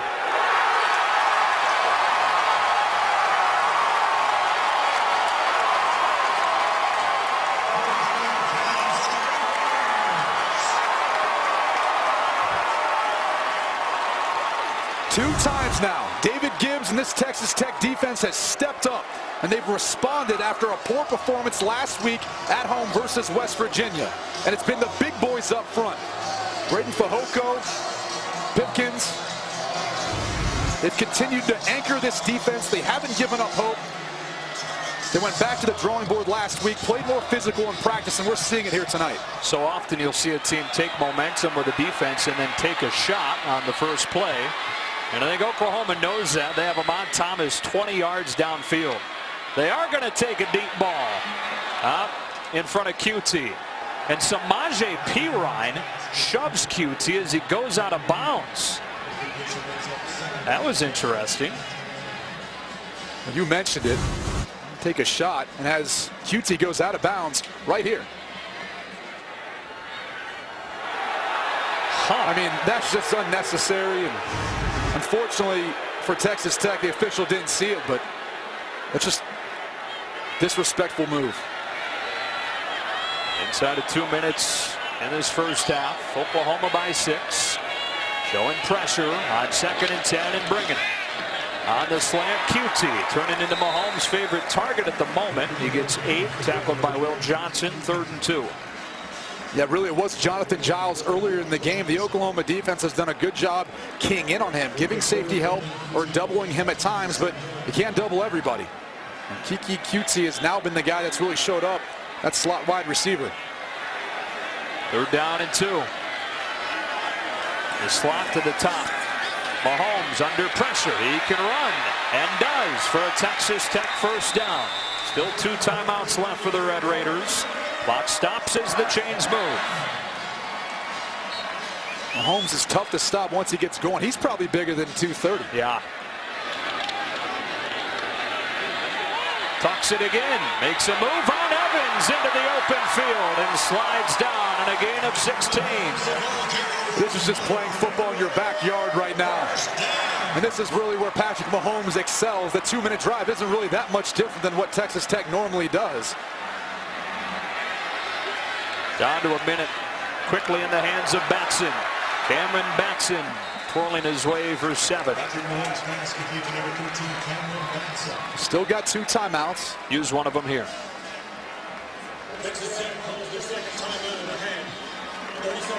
Here's a look what's coming up on the State Farm halftime with Rob Stone, Dave Longstaff, Matt Leinart, and Robert Smith. Coming up on the State Farm halftime, West Virginia's unbeaten start continued. Would a whiteout in Happy Valley translate to lights out for the 2nd-ranked Buckeyes? And toilet issues in Tuscaloosa, but no Tide problems flushing down the Aggies. Joe Brady, back to you guys. So Oklahoma right now trying to keep pace with Baylor and with, believe it or not, West Virginia, who put on a show today against the Horned Frogs. Yeah, and look, people don't need to overreact at this point in time in the season about where teams are ranked. If you go back to the past couple years with this college football playoff, 7 of the 8 teams that made it in the past 2 years were not ranked within the top 4 at this point in time in the season. Yeah. Oklahoma was in a very familiar position last year, sitting there around 16, 15, something like that. They still made their way and is the number 4 team. Out of the timeout, 2nd down 3. Mahomes and Texas Tech have trailed the entire game. Throws underneath, incomplete. Wanted Reggie Davis, who is defended by Jordan Parker. 3rd down. Tried to work a little slant route to Reggie Davis and saw that earlier on a 3rd down where they got close and they ended up getting the 4th down conversion. These in-breaking routes, they're a little bit easier to complete. Some of those out-breaking routes, they're trying to utilize that versus the Oklahoma secondary. On 3rd and 3, they rush only 4. Mahomes has QT, who stays on his feet and races inside the 25. QT goes for 21. 1st down, Texas Tech. So they run the slant and then he comes right back out of it. And that's just great play calling by Cliff Kingsbury and his staff. They set everything up in their offense. They've got double moves and different breaking routes based on what they show you earlier in the game. Yeah, you were just talking about it, all those inside routes. Oklahoma obviously seeing the same thing and able to prey on that. 43 seconds left, 1st down. Mahomes dropping, throwing towards the end zone. What a snag! Jonathan Giles, there's your signal. Touchdown, Texas Tech.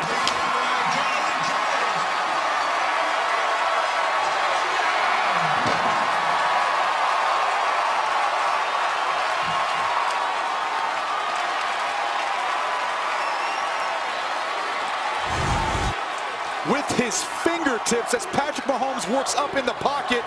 Doesn't necessarily get it that high, but literally by his fingertips, Jonathan Giles is able to corral this football in for the touchdown. Does he secure possession as he goes to the ground? Yes, he does. And that took as long to get a signal as I think about any touchdown I've seen. I think they would have been in disbelief that he was able to hold on to it. And now an extra point from Clayton Hatfield. And after trailing the entire 1st half, Texas Tech has taken the lead.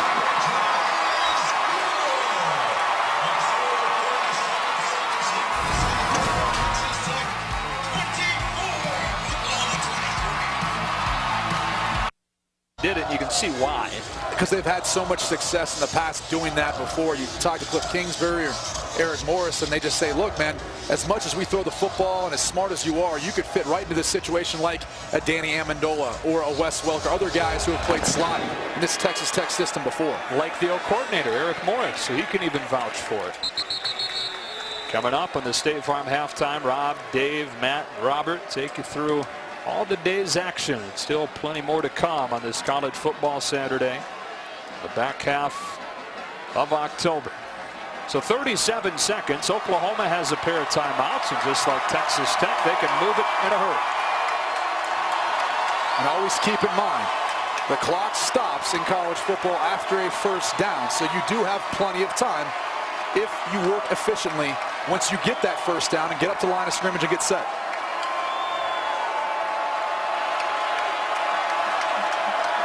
On the 25-yard line, fake to Mixon. Wants to go deep and has D.D. Westbrook inside the 25. How do you leave that man that open? 55 yards, but he's slow to get up. And that's, again, this matchup they're working and utilizing. It's number 3, DJ Polite-Bray, one-on-one right here. And Baker Mayfield's going to roll away from this, and he's going to throw back across the field. That's why the ball's a little bit underthrown. It was a long heave. Of a completed pass is under further review.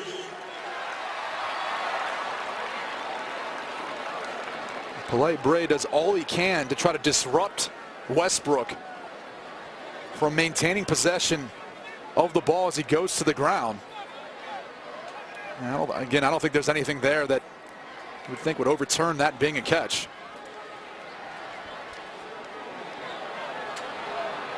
Let's see if we can pause it right here. Yeah, I don't know. I mean, if you when you take a look at it, clearly there it's already passed and he secured the football. I mean, but this is, if you're David Gibbs, the defensive coordinator, you've got to be pulling your hair out after having 2 stops in a row versus this Oklahoma offense coming up big. All of a sudden, you let them back in by giving up a big play with 37 seconds left in the half. I mean, these are the type of things that have been killing the Texas Tech defense in the back end.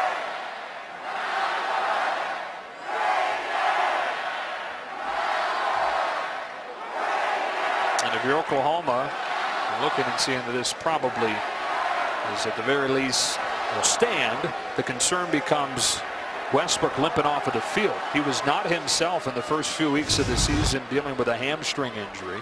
He relies so much on those legs and limped off. Well, one of the hardest things when you're a wide receiver, you got a hamstring injury, is your ability to start and stop. And when you look at the Oklahoma offense, you've got a few wrinkles in there where there's some double moves where he's got to break down and try to get the defender to bite on the route and then accelerate. And even in and out of cuts, you're using your hamstrings to help decelerate and then accelerate again. So it's hard a lot of times for wide receivers to be able to run those sorts of routes when they're not 100%. Mike Prairie, you've had a few looks at this replay now. What do you think? A lot of looks. I've run them back and forth. Jeff Gowan gave us a lot of look, giving replay a lot of look. I just don't think you can overturn it. Review, because the they ruling on the field stands. It's a first down. Please set the game clock. And that's the key to me is the right hand's on the ball. He has control when he goes to the ground. And then when you look at it coming up here, you'll see that the hand is still under the ball. So nothing you could do but stay with the call on the field here. All right, Mike, and that is what they do. 27 seconds left in this first half. Oklahoma trying to answer back, trailing for the first time today.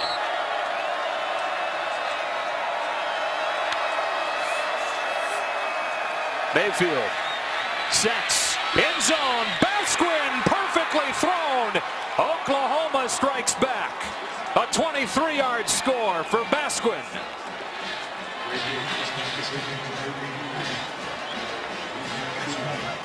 Joe, that was the same exact play. It was just switched. Literally, they ran the same play 2 times in a row, just from different strengths of formation. One's from the right, one's from the left. They went 75 yards in 20 seconds.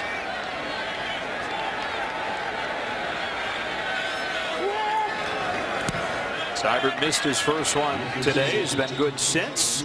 And Oklahoma, in the blink of an eye, goes back in front. This is what helps draw it so open.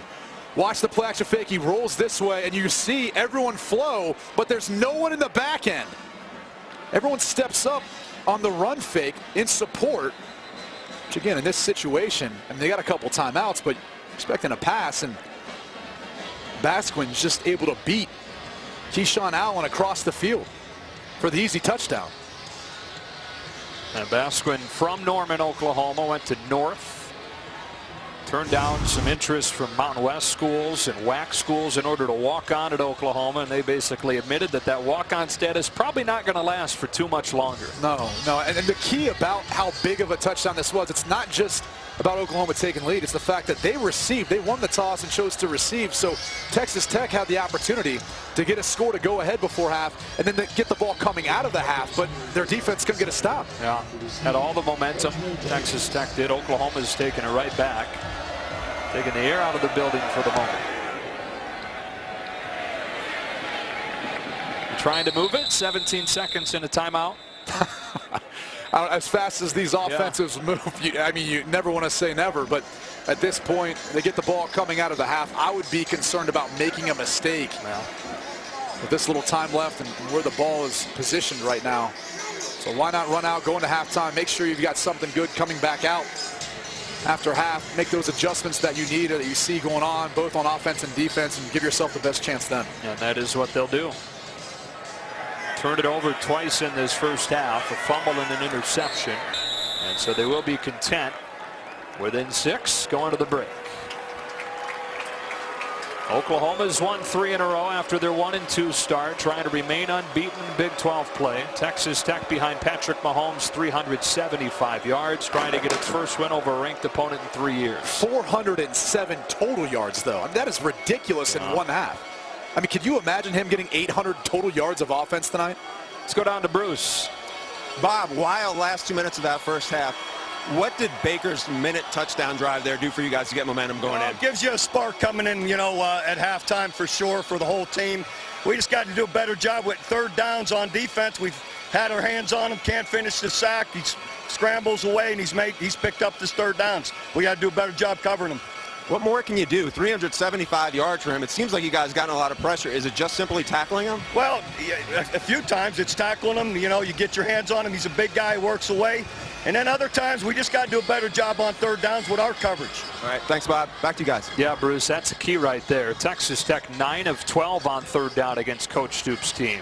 Is in first half stats, more than 800 yards of offense combined. We've still got a half to play in the 24th meeting between Oklahoma and Texas Tech. And the Red Raiders just started the 25. We go down to Bruce Feldman, who talked to their head coach. Yeah, Joe, Cliff Kingsbury was actually pretty fired up about his team's performance because the turnovers hurt us, but Pat Mahomes is locked in. I said, what was the other message to your team? He said, just enjoy this. This is why you guys came here. How about that message? I mean, and that's the truth, right? Look at Pipkins, a guy who came from Michigan, from the Big Ten. School that's really accustomed to playing some of those big matchups. That's part of the reason why he came to Texas Tech. You get matchups like this, Oklahoma, a night game, a blackout. Who wouldn't be fired up for this sort of atmosphere? So here we go with the second half. Texas Tech starting from the 25, and wouldn't you know, an empty set. They bring pressure. Mahomes throws low, incomplete. Wanted Giles, the Big 12's leading receiver, led the way in the first half with 5 catches for 77. Mahomes has now thrown it 47 times. And we mentioned that he's the leading rusher right now for Texas Tech. They just haven't been able to find anyone to replace DeAndre Washington, moving on to the NFL. 2 years in a row, he was a 1,000-yard rusher the past 2 seasons. QT coming in motion. He's got it. QT slipped onto the tackle and got 5 or 6. It's third down. And that counts as a pass attempt. Yeah. not a rush, even though essentially is an extension of the run game. But it helps them get within third and manageable, something that they really struggled to be in the first half, even though they had a high conversion rate. The Texas Tech offense. Now, they're still rushing over 100 yards a game, but a dramatic difference from the years past when DeAndre Washington was in the backfield.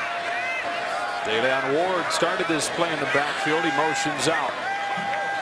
And on third down and 4, it's incomplete, nearly intercepted. Stephen Parker already has one pick today. Got his hands on a ball intended for Batson. And a 3-and-out for Texas Tech to open half number 2. Yeah, too high, too hot, just off target. I mean, he had Batson on the inside on a slant route. Unfortunately, just too much on it. You got to put it more on the body of the frame of Batson, and he's tiny. He's not an easy target to hit across the middle. He's only 5'9", 180 pounds, but had some space there. Good sign there for Oklahoma fans. Westbrook limped off of the field late in the first half. He's back to return this punt. Michael Barton. Fair catch from Westbrook. And Oklahoma to begin at the 31-yard line. Sooners in that first half are averaging more than 11 yards per play. 448 yards total over the first 30. And really the big key has been the trio of playmakers. It's been Mark Andrews, Joe Mixon, and Dede Westbrook. Look at that. Tonight, 85% of their offense as far as their production. Coming into this game, only 55%. Now, part of that was going to go up because Samaje Perine is out, but still, that's essentially what their offense is built around. That's where Baker Mayfield's trying to go with the football. From the 32-yard line, that's where this drive begins. They've had great success on the first play of drive so far today. Not this one. It didn't look like. Mixon broke out of it. What a highlight show this guy puts on.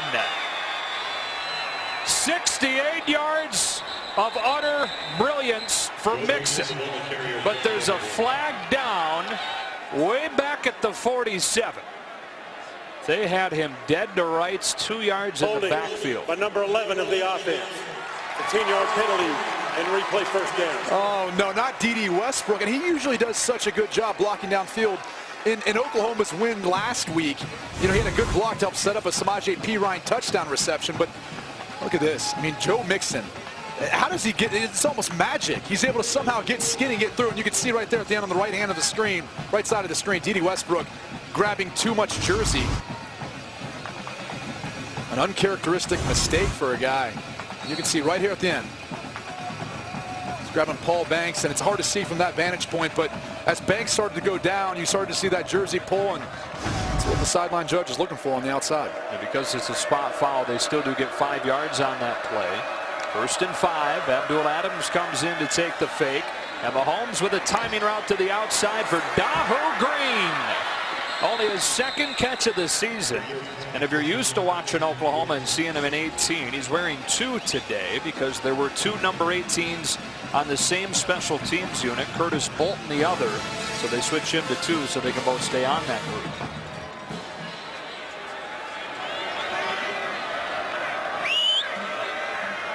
And the reason why Green was so wide open, the running play. They just hit a big run. They got called back. They got to put extra guys down around the line of scrimmage. Here's Adams. Good blocking in front. Flowers leading the way from his fullback spot. Malik Jenkins the tackle.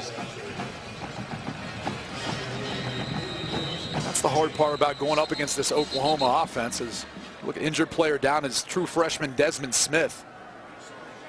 Came up to try to make a play on Adams, but you know the run game has been so effective for Oklahoma. It really puts you in a predicament if you're a defensive coordinator.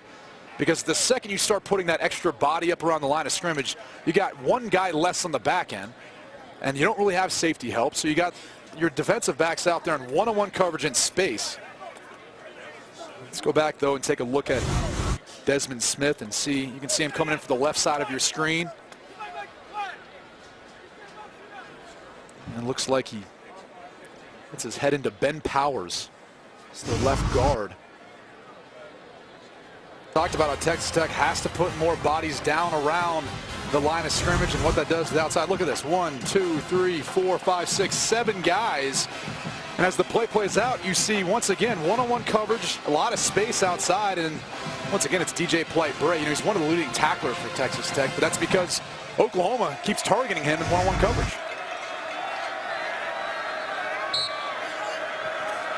Only the second catch of the year for Green. Averaging 38 yards a pop. He is a big-bodied, tall-frame wide receiver. He's going to be special. 6'4", 200. Mixon back in there. He's got it. And in the open field, Justice Nelson pulls him down. Team captain, 3-year starter, makes it 3rd and 1. It's one of those seniors that, you know, David Gibbs and Cliff Kingsbury said they really relied on this past week to get this team back and to get them to understand how they need to play the game of football. This is a young team, and they don't have many examples of upperclassmen who can really lead the way, but Justice Nelson is a guy they put a lot of faith and trust in. That's why he's at that nickelback position. At times, it's going to be a guy down around the line of scrimmage, put up against those slot wide receivers. This would be a direct snap to Joe Mixon. And Mixon waits for his blocks to develop and surges for a first down. We talked in the first half, the patience that Joe Mixon has. You hit it right on the head. I mean, he waited a half second, allowed everything to develop, and he knew he could turn on the speed to be able to accelerate through the hole and get the first down.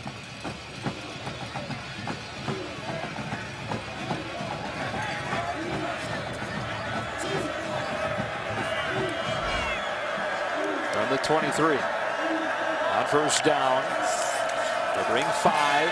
It's picked up on the slant. It's Westbrook again for another Oklahoma touchdown. His second of the day, his 10th over the last 4 games. I mean, you just can't cover the guy one-on-one. I mean, look, he's working on Paul Banks. You see the cushion Banks is giving him, and he just beats him out of the break with speed, and he's strong enough to work through the tackle.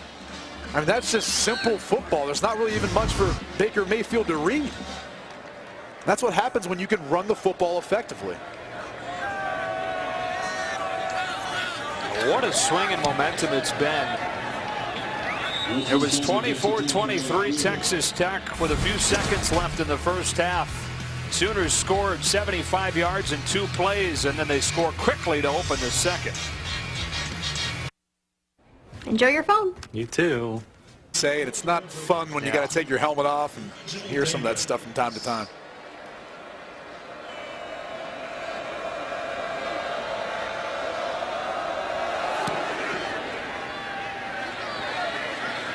Couple of those 4 touchdowns to D.D. Westbrook. And for more on him, down to Bruce Feldman. Joe, D.D. Westbrook's emergence really in the past month has been the story of the Sooners season. His position coach, Dennis Simmons, who spent a decade here at Tech, said, "We never had a receiver with wheels like D.D. Westbrook. He had the quickness of Sterling Shepard, but just go the distance speed. But he was slowed by a hamstring pull early in the season. And for the first couple of weeks, people just didn't see it on film. And so now that he's healthy after the bye week they got into Texas, he has been torching DBs ever since." From Blinn Community College, where Cam Newton went, Michael Bishop, Kansas State in the NFL, and Kyrie Robinson, another running back. So we've got some prominent alum coming from Blinn Community College. Texas Tech back to work. Mahomes dumps it off. Guess who? Mason Reed. First 3 catches of his career tonight. 3 catches for over 40 yards. You say guess who, and I wouldn't have guessed it would have been Mason Reed. But the thing I love about it was Patrick Mahomes realized he didn't have time, and he dumped it down. We haven't seen that a lot tonight. He's going to have to start doing it. Wanted to throw the screen. It was red, and so he has to throw it out of bounds.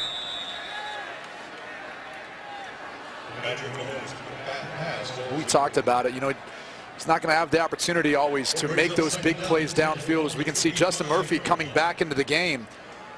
The right guard who was suspended last week after the targeting call. So they get some help up front, a guy with a bit more experience. Shore up some of that protection, a bit more size.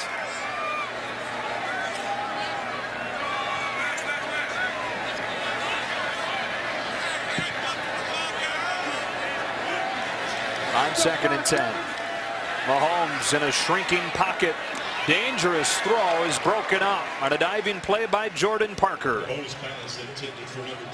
The Oklahoma defensive staff is really excited about Jordan Parker. They've been looking for someone at that field corner spot to really step up, and Parker's the guy who's kind of got that size everyone's looking for now.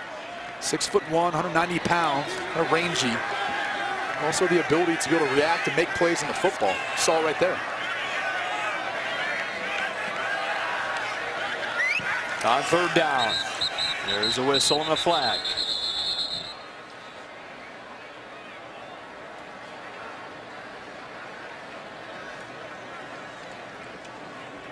A false start, number 76 of the offense. It's a 5-yard penalty and it's still 3rd down. This is a night to forget for Stay Wars. You kind of wondered what the changes would be once Justin Murphy came back into the game. Murphy's now at right tackle. Moved down Paul Staworth back to right guard, where maybe he'd be a little more comfortable, but some hit with a false start. Pressure coming. Jordan Evans. And he finds another window for a long 3rd down conversion. Jonathan Giles. Texas Tech is 6 of 6 on 3rd down and 7 or longer. This is bizarre right now. Texas Tech, a big completion. They're subbing out offensive linemen. The subbed out offensive lineman was Paul Staworth. So clearly trying to set the tone that they're not going to put up with him continuing to get penalties and make mistakes. Fake the Ward. Quickly throw. Here's Giles. Down the sideline inside the 35 with a gain of 7. 2nd and 3. Wasn't a big gain, but a big block by a small guy in Cameron Batson. Watch the hit that he lays on Will Johnson. Never sees it coming. That's 100% legal. I said 3. They actually only gave him 5. Stepping out at the 33, so 2nd and 5 for Texas Tech.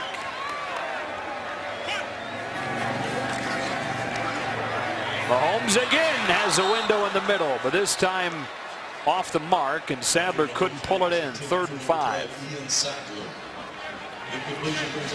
This is where Patrick Mahomes really needs to settle in now. Focus in on his targets. He's been a little bit off so far in the 2nd half. Going to do a better job of giving his wide receivers more catch and run footballs. We mentioned that they're perfect on 3rd and 7 or longer. Oddly, from this range, 3rd and 5, they're 0 for 4. Pressure coming. Picked up. It's Batson. It's a 1st down. Throws away Will Johnson. Recovers to push him out at the 18. 15 yards and a 1st down for Texas Tech. And there's a perfect example of Patrick Mahomes being calm in the pocket, addressing his throw and throwing an accurate football that allowed Batson to catch and run to get the 1st down. Mahomes keeping it. They had it red. And now he throws. Oh, the improvisation. There is a flag down. Was he across the line of scrimmage? As Batson caught it. Now your entire body has to be past the line of scrimmage for it to be a flag. Also very well could have been lineman downfield. Yeah. An ineligible player downfield, number 73 of the offense. A 5-yard penalty, and it's still 1st down. And that's why it's tough to have these run-pass options when you extend the play. You know, typically you're staying in the pocket, giving a little fake and deciding whether or not you're going to give the ball or not on the run. It's on the right side of our screen. I believe it's Justin Murphy who just got in the game. Hardly downfield. Yeah, I mean, it's cutting it close, but again, that's what happens when you extend these run-pass option plays to the outside. Justin Stockton making his first appearance in the game for Texas Tech, and they waste no time giving it to him. Stockton able to turn the corner for 3 or 4. Emmanuel Beal punches him out, and it's 2nd down. This guy is a highlight reel waiting to happen that has just not been able to get going this year. Well, he's got a ton of speed. I mean, home run hitting speed and ability. Saw a glimpse of it as he got to the outside, but really what they were looking for is the toughness. He used that stiff arm to pick up some additional yardage. That's what they want him to do. Run tougher with the football, be more physical as a running back.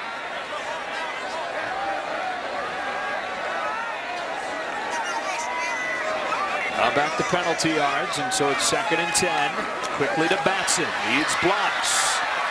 Jordan Evans couldn't hold on to him. A flag flies in as he carries defenders inside the 10. Cameron Batson only 5'9", 175, but a lot of fight in him. And the flag's back around the line of scrimmage.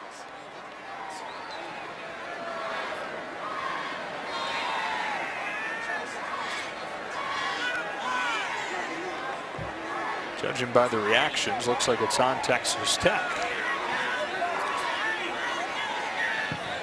And the ball got out of Patrick Mahomes' hands so quick. I'm curious to see what this is going to be, because there wasn't enough time for anyone to get downfield. An illegal block below the waist by number 9 of the offense. A 15-yard penalty from the previous spot and replay second down. Jonathan Giles. Let's just check out what exactly he does.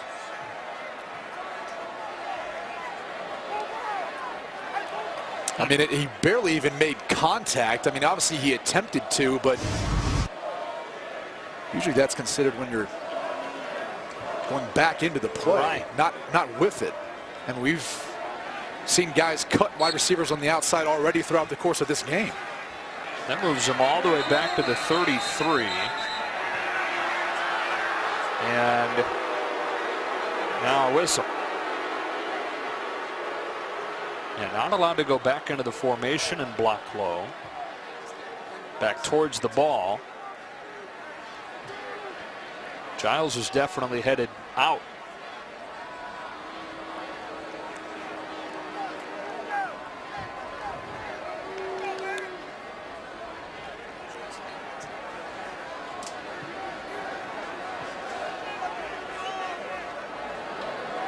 Mike Pereira, what are we missing on this last one?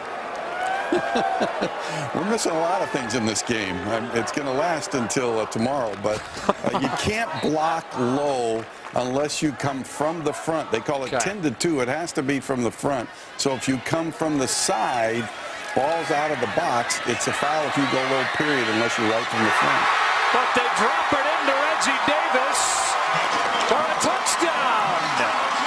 On 2nd and 25, over the top for the score. And they're calling trainers over. We're going to see Davis to his feet. Well, he didn't have a ton of room. Took him up the tunnel. One-on-one. Working on the true freshman, Jordan Parker. Reggie Davis, he's just got too much speed in a perfectly thrown ball by Patrick Mahomes. Enough trajectory on the football to drop it in with enough air to the outside so the defender couldn't make a play on the football. And we're going to be looking to see if Reggie Davis caught the football and got a foot in. He maintains control and possession as he goes up through the tunnel almost halfway to the locker room. But what a big play after coming off of, at least in my mind, based on what Mike Pereira, how he stated it. I mean, he didn't even really make a block or play on Will Johnson. So I don't know. It was a little bit of a ticky-tack foul in my opinion. Extra point good. Back and forth we go in this one. Reggie Davis getting behind the freshman Parker, and Texas Tech back to within a touchdown. Where is he? We're never putting Chris in charge of the Thrown ball from Mahomes. He has Texas Tech back to within 6.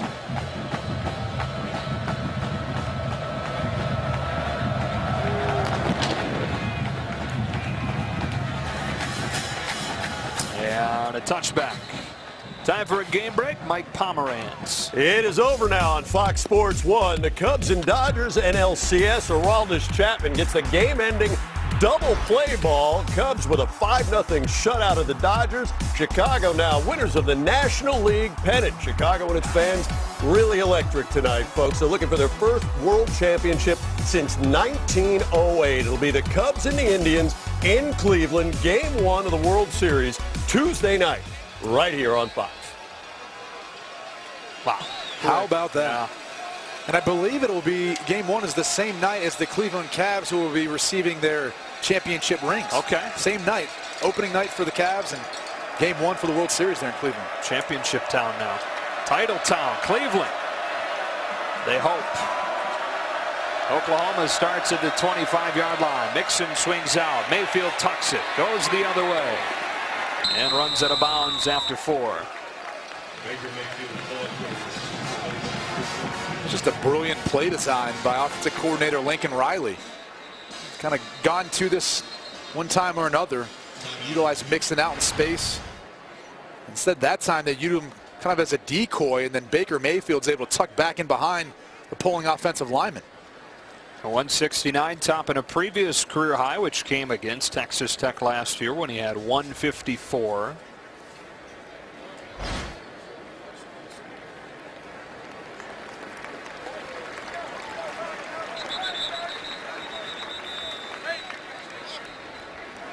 And the whistle as the teams both go to the sideline for a moment. Gives us a chance to go down to Bruce. Joe Mixon made headlines in OU long before he ever played for the Sooners. He was involved in a June 2014 incident at a restaurant in Norman where he struck a woman in the face. The woman, an OU student, suffered broken bones in her face. Mixon later said to an attorney he acted in self-defense. We'll get back to this in a second. In front of the 2nd and 7 play where they fake the mix in and have an open basket at midfield for a first down, Bruce. Yeah, Joe, so OU sidelined him actually for the 2014 season. It was a really ugly incident that for many folks has defined Mixon. Sooner coaches, though, say Mixon's actually one of the last guys they'd have expected to be involved in an incident like that. Earlier this week, Bob Stoops told us that Mixon brings positive energy every day and has actually become one of the most popular guys on their team. He's in the backfield on first down from the 48. He's got it.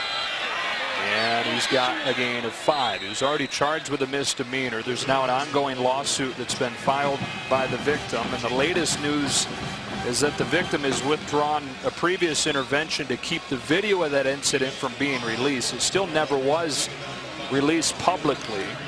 But that's the latest news in an ongoing civil case. 2nd and 5 for Oklahoma from the Texas Tech 43.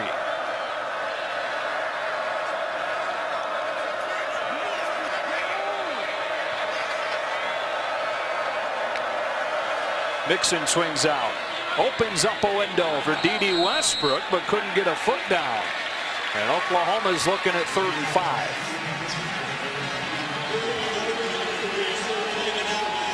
This ball is just too high, too hard.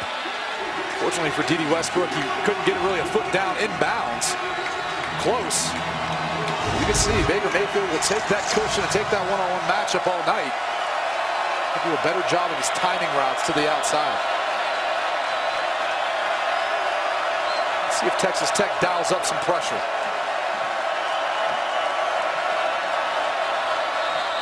They bring 5. Mixon with a gain of just 1. But was that thing blown dead before the start of the play? If not, it's going to be 4th down. Yep. Oklahoma called their first time out of the half. You got to be wondering if maybe they wanted to utilize a timeout this early, thinking at where they are in the field, if they're thinking about it being a 4-down territory at this point. The way this game's gone, too, every possession matters.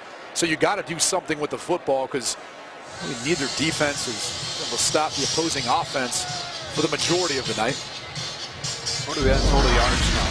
1,078. And we are midway through the 3rd quarter. Well, at halftime, we were on pace to eclipse the century mark as far as points scored in this game. There was a lot of people out there who may be surprised, maybe not, depending on how you looked at these two teams coming into it. But David Gibbs there. These defensive coordinators in the Big 12, they really have their work cut out for them. And it's not just David Gibbs at Texas Tech. It's, Mike Stoops, he's dealing with it too at Oklahoma. They're not as good as they were last year, but it's everyone. Everyone right now in college football is trying to figure out how to stop these up-tempo, fast-paced offenses and how to defend these run-pass options. It's so hard. It's like trying to defend a fast break in basketball. Yeah, they picked the wrong era to be defensive coordinators. Trying to stop a 3rd and 5. Mixon is left alone out of the backfield, and with a one-handed reception, he stays on his feet and scores again.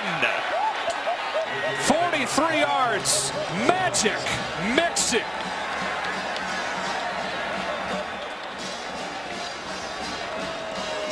And this, to me, is just a mental error. We've seen Oklahoma utilize Mixon out of the backfield, but Gary Moore was the guy who was responsible for him. But look at the one-handed catch. I mean, like, what more can you say about him? It's like he was up there on a platter and he just brings it down. But why? How do you put a defensive end in one-on-one coverage on Mixon anyways? All 3 of his touchdowns have gone for more than 40 yards. And Oklahoma back in front by 2 scores. So casual about it, too. I'll take that. I'll take 6 more. Faster. Faster. Faster. On that old PC? Not even close. When you look at who's 2. Louisiana Tech's 2. and they're, what, 120 yards a game behind them? And Texas Tech is on pace to raise that average, which already sits 5-11 a game. And so the Red Raiders to begin at the 25-yard line. And we go back to that touchdown. Well, when you blitz, you gamble. So David Gibbs is going to draw up a blitz, and then he's going to try to drop the end Gary Moore. The problem is now Gary Moore is responsible for Joe Mixon. And look at the amount of space he gives him, let alone the fact that you've got a smaller, more athletic player on a defensive lineman. Knicks say it's the perfect play call by Lincoln Riley. Not a good play call by David Gibbs, but really good execution by Baker Mayfield to see it, realize this matchup, and then give, I guess, Mixon a catchable ball. Yeah, for him. Mahomes back out there, 31 of 56. DeLeon Ward stays on his feet for a gain of 2. Bruce Feldman was just reporting to us that Bob Stoops a moment ago was getting after the defense, saying we need to come up with a stop. Like every time Oklahoma has started to pull away, Texas Tech has had an answer. They fake short, and now Mahomes has no choice but to bury it out of bounds. Well, it starts up front. Starts with the defensive line for Oklahoma. They have to do a better job of affecting Patrick Mahomes in the pocket. He's been uncomfortable at times, but when they get a shot on him, they got to find a way of bringing him down. And I don't see Matt Romar in the game. He's been a big piece. He's been banged up a little bit tonight. Jordan Wade, number 93, is in his place. The guy who's really stepped up is Neville Gallimore. He's going to be big. He's got to continue to get pressure. On 3rd and 7, they bring 4. They throw right into the blitz, and Batson has enough for a first down. Texas Tech, 8 of 8 on 3rd and 7 or longer. Gambling with house money at this point, but there's 2 ways of beating a blitz. You either throw into it or throw away from it. That time, Texas Tech chose to throw into it. Batson was able to get the first down. Batson's lined up in the backfield here for a trick play. And they've got an open Sadler crossing the field. First down into Oklahoma territory. Handed it to Batson. Flipped it back to Mahomes, who hit Sadler. It's like playing hot potato. You're pitching the ball all around, and it's really just to get the Oklahoma defense to slow down.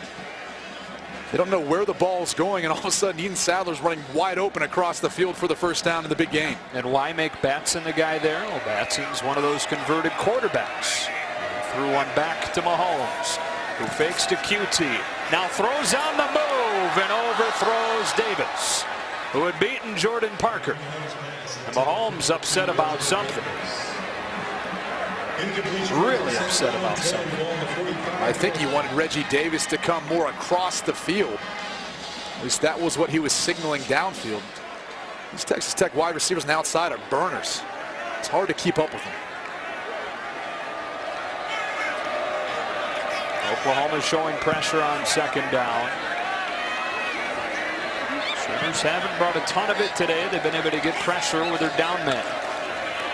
First career reception for Quan Shorts, and he stumbles over the 40. Redshirt freshman from Humboldt, Texas. Looked like he had some room, but goes down in a gain of 4. Second career reception, beg your pardon. Once again, you see Texas Tech throwing into the blitz. They bring people from one space. Texas Tech is going to try to throw the football into that void. It's over 500 yards now. 3rd and 5. Just another night for the Texas Tech offense. Yes.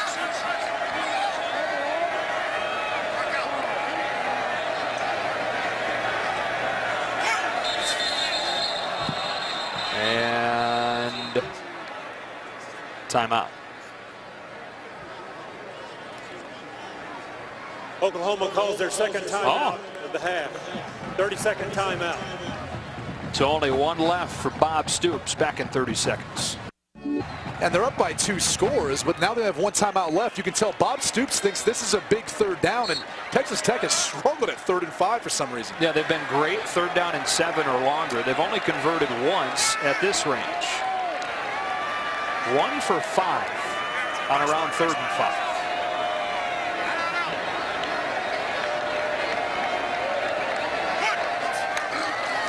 They run it with Ward. And Jordan Wade throws him down 2 yards short. And you got to go for it if you're Cliff Kingsbury and Texas Tech. Might seem like it's too early, but I mean, it's too short to punt the football, and your defense hasn't been able to stop Oklahoma. You got to go for it. They have been one of the worst fourth down teams in the country this year. On 4th down and 2.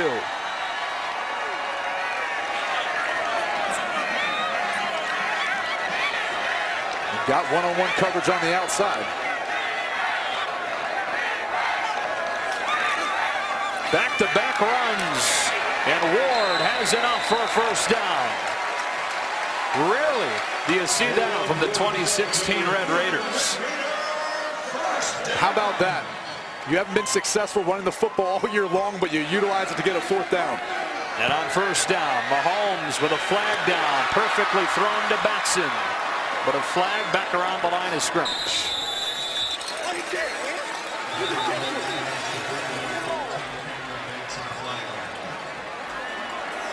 $20-yard gain. Is it going to get wiped away? Would not be the first time tonight. A chop block by number 32 of the offense.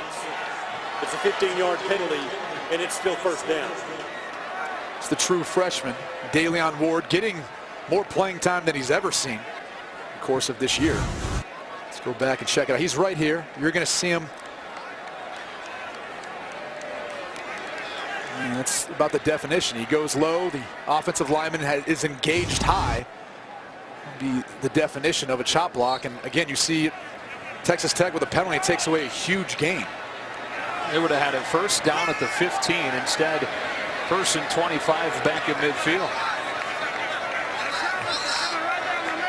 We're on 2nd and 25 earlier this quarter. They threw a touchdown to Reggie Davis. Mahomes rolling, steps away from one man, and will cut it upfield and get back a chunk. DJ Ward pressured him out of there, but he runs for a dozen. Look how nifty Patrick Mahomes is. He gets outside the pocket. You see Austin Roberts trying to go after him, but he just switches the ball to his left hand like it's nothing. Keeps his eyes downfield. Look, he wasn't able to find anything, but he picks up a positive gain and keeps them moving. 2nd and 16. 4 receivers into the wide side of the field. Mahomes looking that way. Lofting one down there, and it's incomplete. Again, had one-on-one. QT against Parker, but nowhere close. As I'm sitting there looking at the Texas Tech wide receivers, they're starting to look a little bit gassed. And we've still got plenty of time left in this game, but look at how many plays Texas Tech has run so far. 78 plays. I mean, they average somewhere in the 80s, but I mean, we got plenty of time left to play. 3rd and long, just where Texas Tech is most comfortable today. Play clock down to 5. Mahomes back to throw. Has time. Now scrambling. Heaving one into the end zone. It is caught for a touchdown. Giles came back around 2 defenders for a score from 44.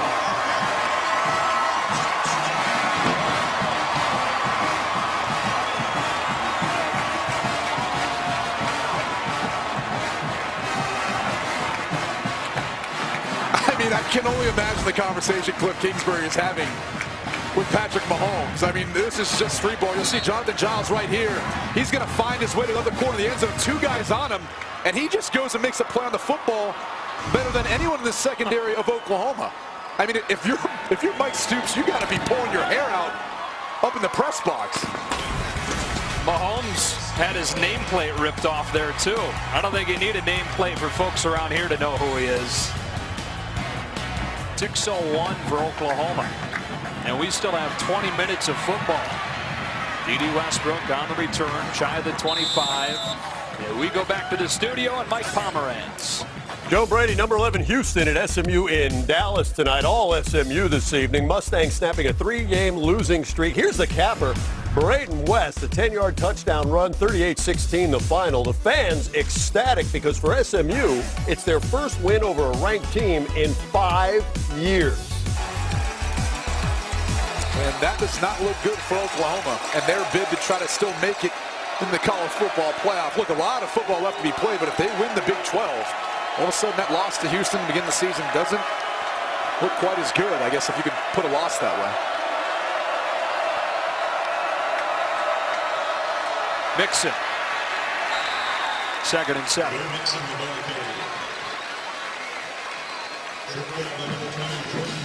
They spotted him well short of where he finished. 2nd down and more like 8 or 9. What's gone unnoticed is how efficient Baker Mayfield's been. And it's in part because he's been just running the system, playing from the pocket, making throws. And it's not as flashy as what Patrick Mahomes has done, but he's had himself a heck of a night as well. Fake to Mixon this time. Over the middle for a 1st down. That's the Penn State transfer, Geno Lewis, for a pickup of 17. Tackle made by number 17, Terry Hill. From the 43, Mixon into the short side of the field. Colin Hill, a Notre Dame transfer. Transfers from big-time programs, putting their stamp on this stretch. He's one of the guys they've kind of leaned on up front as far as one of those edge players. He's got to be stout in the run, but also still agile and quick enough on the edge to be able to affect passers. Only has 1 sack on the season, though.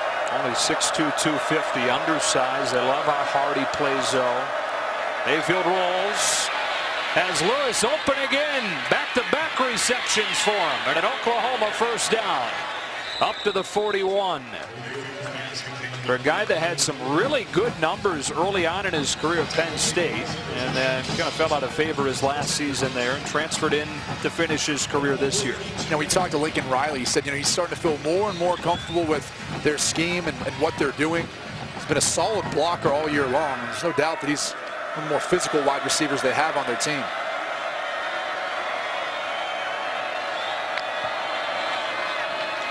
Mixon straight ahead. Hit the hole hard. Got 7 or 8. Pipkins the tackle. 2nd and short.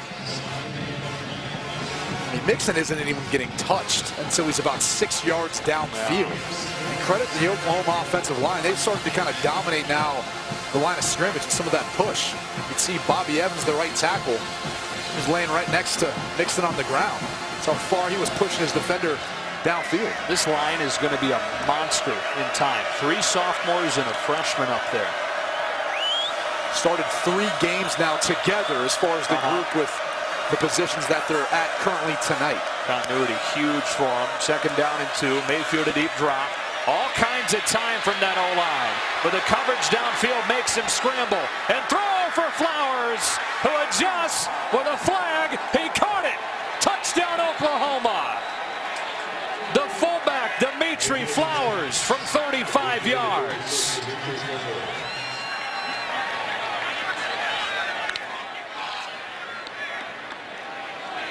Pass interference by number 38 of the defense. Penalties decline. Touchdown. Well, then there's one example of how special Baker Mayfield is when he can buy time running around. He had all the time. Their offensive line did a good job giving him time in the pocket.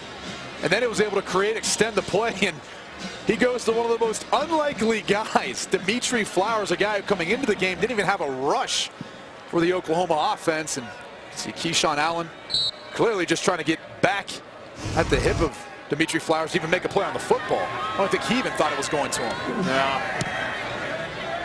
6 of his 14 career catches have been touchdowns now, Dimitri Flowers. That one looked a little different than you normally expect from a fullback. Usually he's getting the ball out of the flat or off of a boot, and it's somewhere around the goal line or short yardage. It's not going up 30 yards downfield. Fighting through PI. Time for the KFC stat comparison. Neither one of these guys has anything to feel bad about. 548 for Mahomes, 455 and 6 touchdowns for Mayfield. I mean, did you expect anything different? These guys coming into this game were number 2 and 3 as far as passer rating of all the Power 5 conferences in the country right now. That's how well both quarterbacks are playing and good with the football, but you see what makes them so special. Their creativity once the play breaks down. Told you things get weird in Lubbock at night. Still a lot of football left to be played, too. minute 36 in the third. Seibert's done a nice job of burying that thing in there. And tomorrow on Fox NFL kickoff at 11 a.m. to get things going. And then a full slate of games highlighted by Vikings and Eagles. Sam Bradford against his old team. And that looks more like Sam Bradford than maybe some other graphics we've seen before of Sam Bradford playing now for the Minnesota Vikings. Not wearing gloves, I think I saw before in a graphic, and long sleeves. He's never been a great uniform guy. The baggy sleeves. Baggy sleeves, wide open face mask. Oklahoma fans know about it. Playing really well, though. He sure is. QT was finding that ball arriving as soon as he snapped his head around. 2nd down and 7.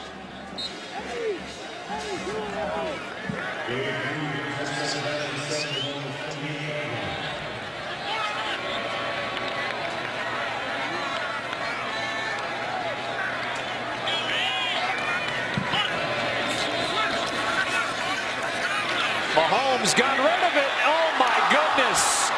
Nobody close to Davis.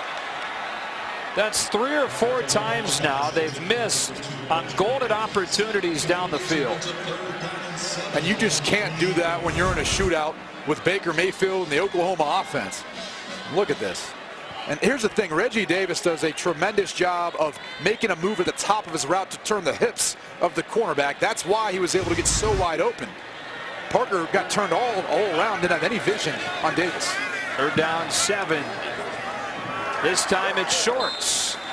And a 1st down for Texas Tech. They've still not been stopped today on 3rd and 7 or longer.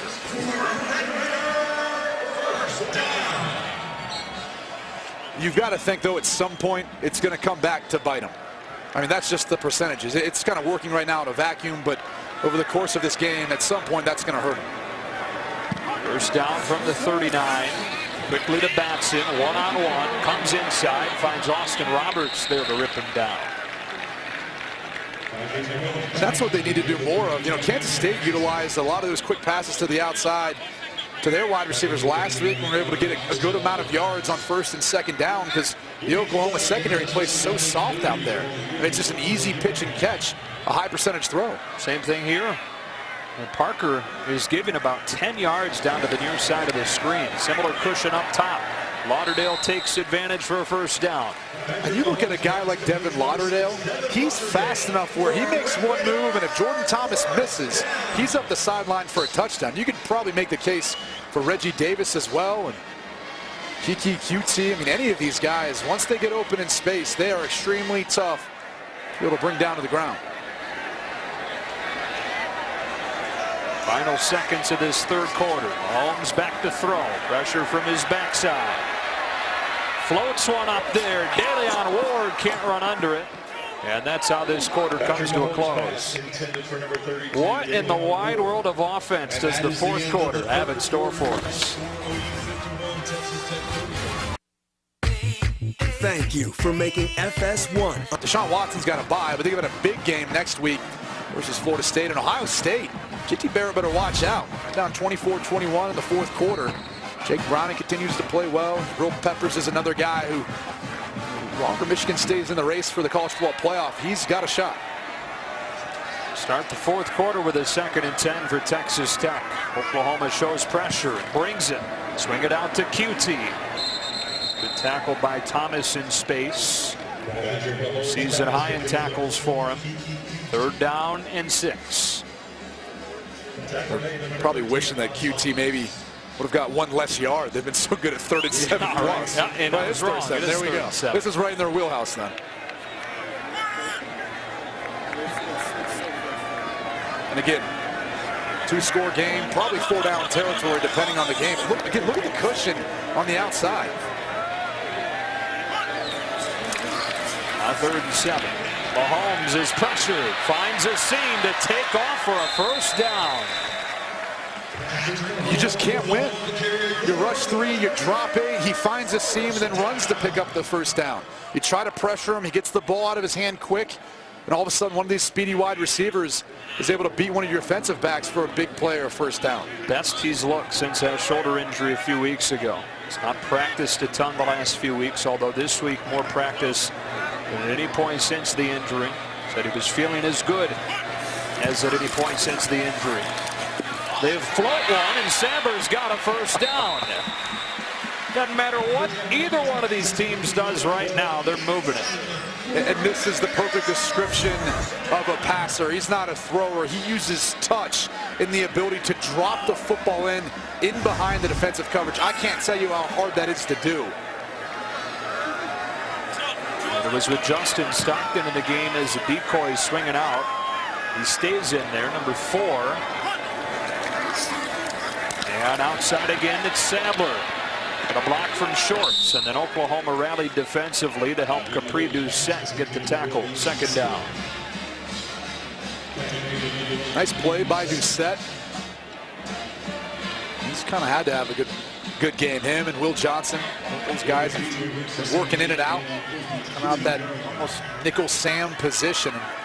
They've been asked to do a lot. They've got a tough task of playing in space, trying to bring down wide receivers who are a lot of times quicker than you are.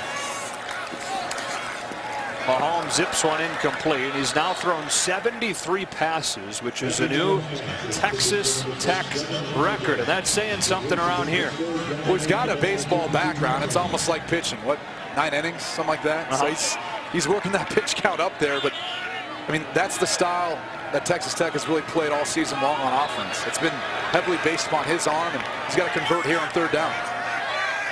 Breaking Graham Harrell's record, which was set in an upset win against Oklahoma back in 2007.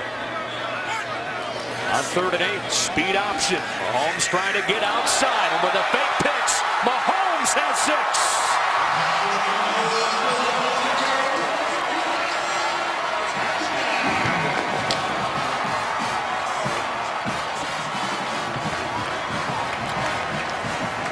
He can throw so effective, but then he runs the speed option. Look, there's no one outside, and Mahomes with the pitch fake, but really what he did well was he stretched the defense to force the Oklahoma defender to then take the running back, which allowed the seam and really the free run to the end zone.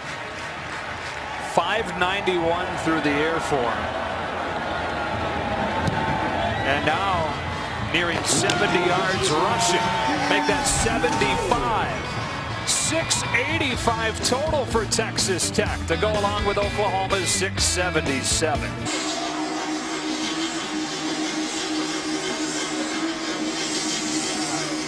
Got the cell phones out again.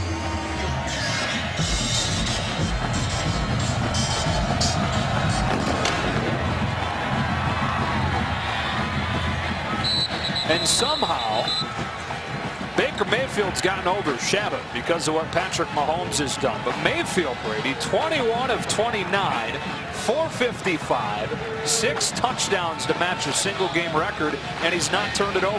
Yeah, he's been incredible, and he's really playing the type of style that Lincoln Riley wants him to do. Playing within the pocket, going through his reads and his progressions, but it's a part because Joe Mixon has made it easy for Baker Mayfield tonight. He's been so explosive in the backfield, averaging 9 yards a touch. So it's opened up a lot of things, I think, for him in the back end.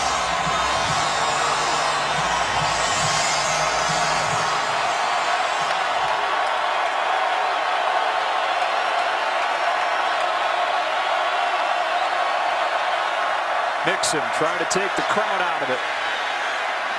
5 yards. Malik Jenkins, another tackle. Season high 11 for him. 2nd and 5. And Malik Jenkins has been another guy that stepped up, a senior on this Texas Tech defense. We talked about before after the rough performance last week. They're looking for guys to step up, leaders. Malik Jenkins has been just that. Couple tackles for loss too as well.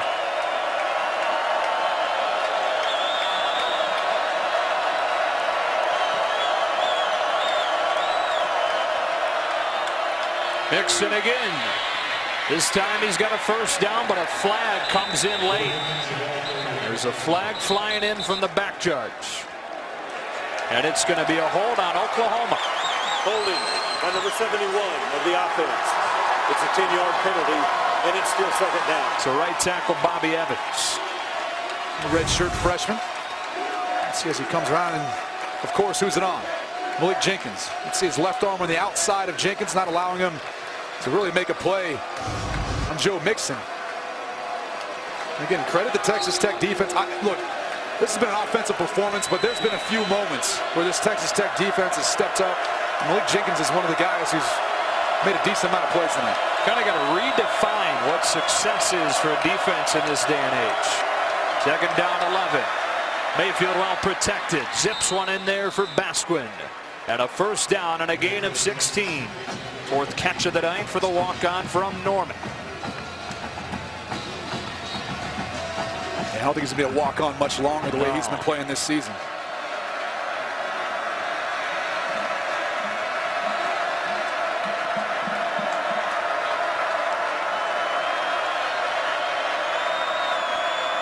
It's Mixon.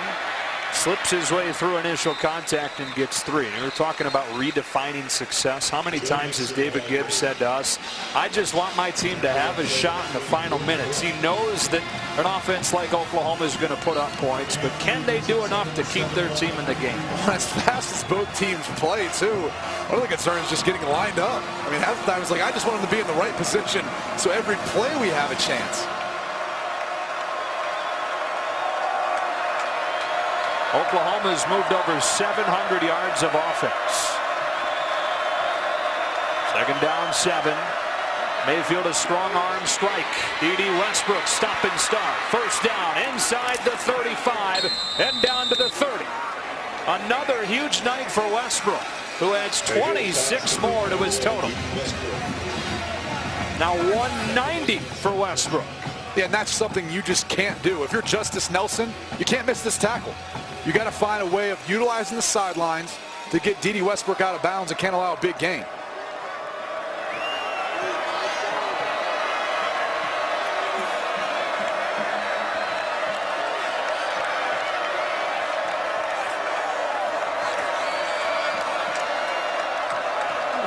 Mayfield changes the play on first down. It's a fake to Mixon. Going short side. Flag flies in from the secondary as Westbrook has another reception, this time tackled by Nelson. See if he pushed off to get that separation.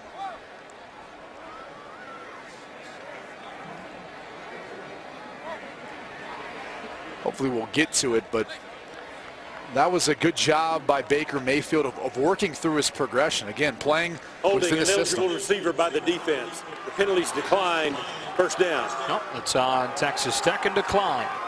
But Baker Mayfield scanned the left side of the field, didn't see anything. He came back around D.D. Westbrook, like a comeback route, had enough time, and so to put the ball in the money for the first down.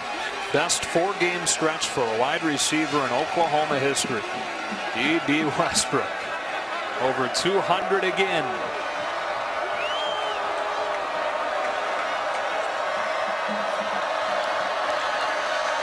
Mixon.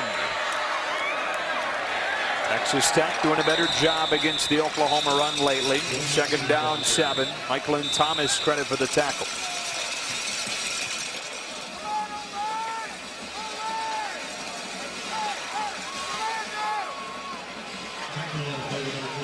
Career high 194 for Mixon. David Gibbs is trying to come up with some way to get off of the field, or at least limit Oklahoma to a field goal.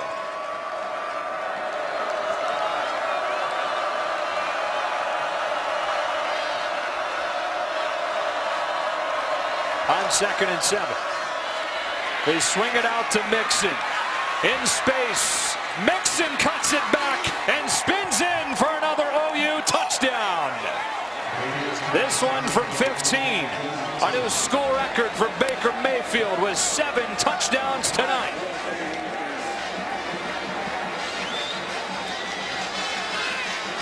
So David Gibbs and Texas Tech, they bring pressure again off the edge. You see Jashawn Johnson, and really it ends up being number 12, Zach Barnes.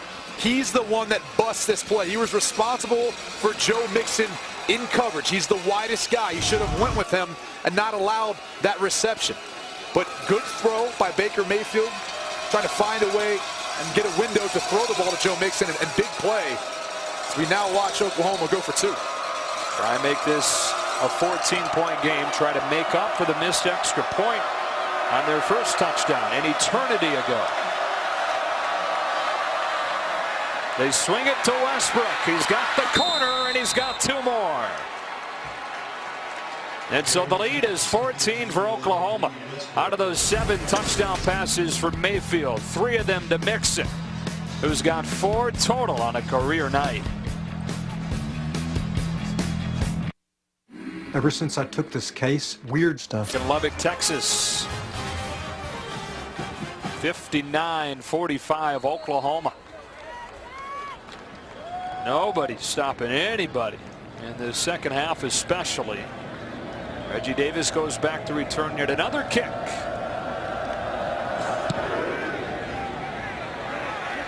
It's a short one. Davis will have a chance. Got 1 block. Unable to get the edge. Angled out by Parker. Time for a game break. Back to Mike Pomerantz. Number 2 Ohio State at Penn State. Buckeyes with a lead in the 4th. Ohio State kicker Tyler Durbin, a field goal attempt blocked by Marcus Allen and returned 60 yards by Grant Haley for a touchdown. 24-21 Nittany Lions. Number 2 Ohio State going down in a shocker at Happy Valley. Joe? Wow. That's how it happened. A blocked field goal return for a touchdown. And Michigan's got to be sitting there looking pretty. Shot for the Big Ten title now. Yeah, Mahomes in this offense. 685 yards today. Stands calmly. And throws incomplete. DeLeon Ward crossing the field. 42 of 74. Those 74 attempts, a score record. He needs now 7 completions to match the single game completions record held by his head coach, Cliff Kingsbury. 92 plays so far in this game. We play Texas next week. Imagine the staff having to break down 100 and some plays by the end of this. A little bit different style than they saw today against K-State.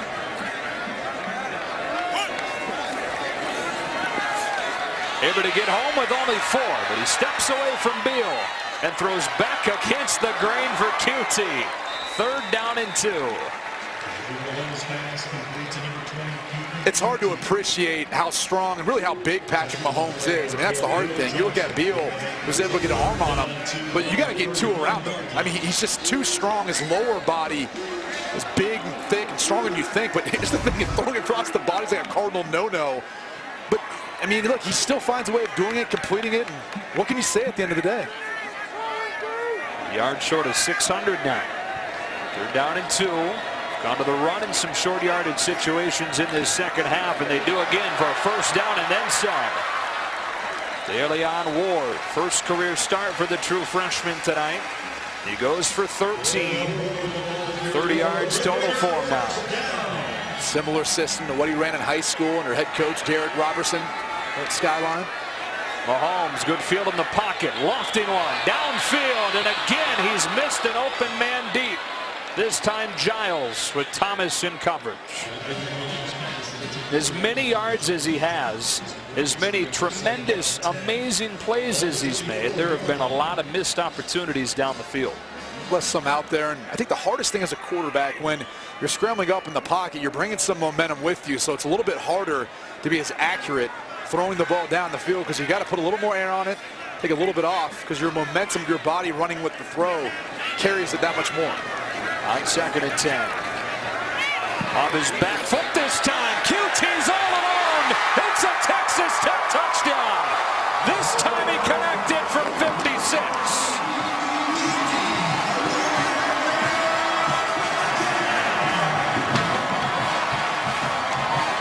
This game is bonkers.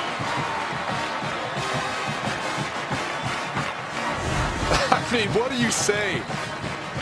Kiki QT motions down into a stack. That puts Jordan Thomas in outside leverage position. And if I'm Jordan Thomas, I'm just getting into a track sprint because that's all Texas Tech is doing is they're stretching the field vertically. And they're basically saying, our guys are faster than your guys. See if you can cover us.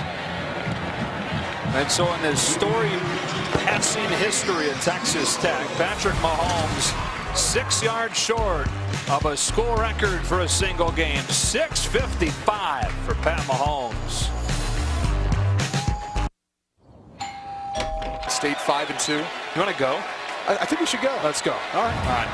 Make a trip out there. Let's do it. But can Texas Tech come up with a stop? 7:56 to go, and Baker Mayfield and OU back to work from the 25.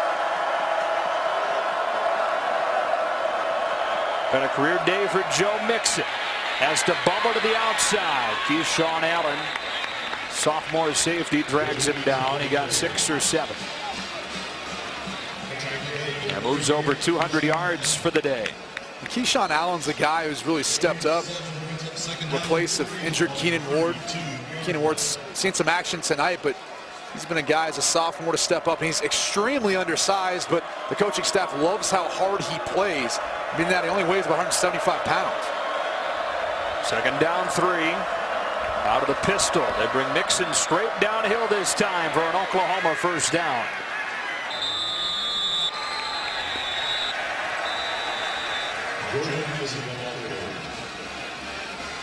Oklahoma has scored touchdowns on 5 consecutive drives. That's every drive since they turned it over on downs late in the first half. They've been running the football effectively. Mayfield's been efficient in the passing game, but you got to wonder too, at some point, with the run of the football, the defensive line and really the defense for Texas Tech is going to start to get worn down.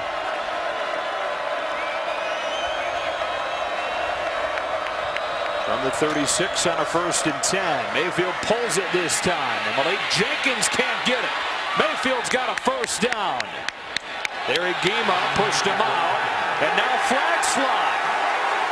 Who will this flag be on?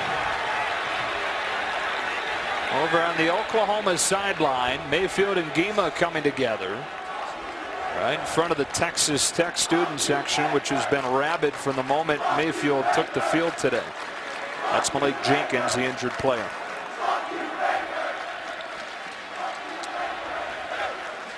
After the play, taunting by number 6 of the offense. It's a 15-yard penalty and replay first down. That is number 6 first taunting, unsportsmanlike conduct penalty of the game. And he would be thrown out with a second. And yeah, that's just uncalled for. Yeah, and look, he just let his emotions get the best of him. I'm sure he's been hearing it in the sidelines from the student section the entire game. And it's just something that coming into this week, and talk to the coaching staff, that they really kind of set him aside and said, look, this isn't about Baker Mayfield versus Texas Tech. This is about Oklahoma going into Lubbock, tough environment on the road, and getting a win. And so don't allow all the extracurriculars and all the noise on the outside to get to you. He's played fantastic tonight. He really has. Up until that moment, you wouldn't know that anything's been affecting him. You mentioned it earlier, but when he came here on his own dime 2 years ago as an Oklahoma walk-on, 1 year after he had transferred from Texas Tech, an Oklahoma State trooper had to escort him out of here. 6.5 to go.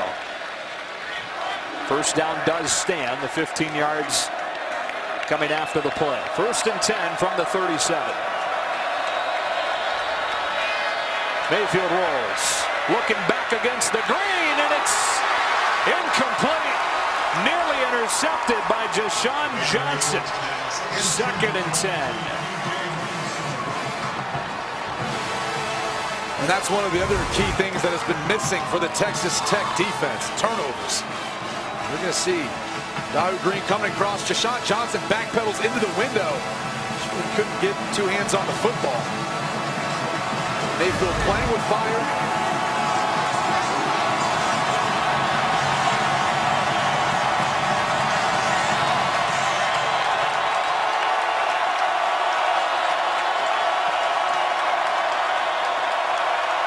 Mixon, that's a strike and a first down to Geno Lewis to quiet the crowd in a gain of 16.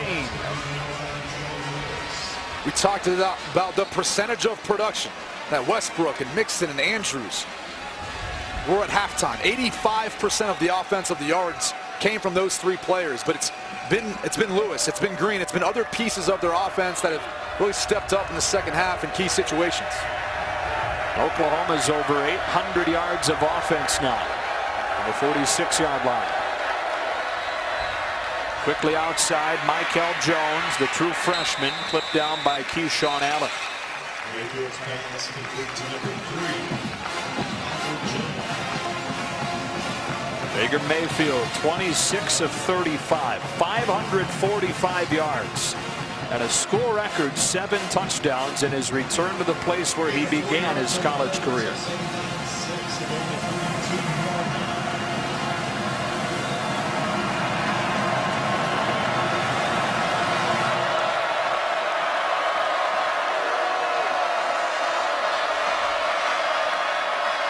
Mixon, big hole, Joe Mixon, goodbye, touchdown Oklahoma.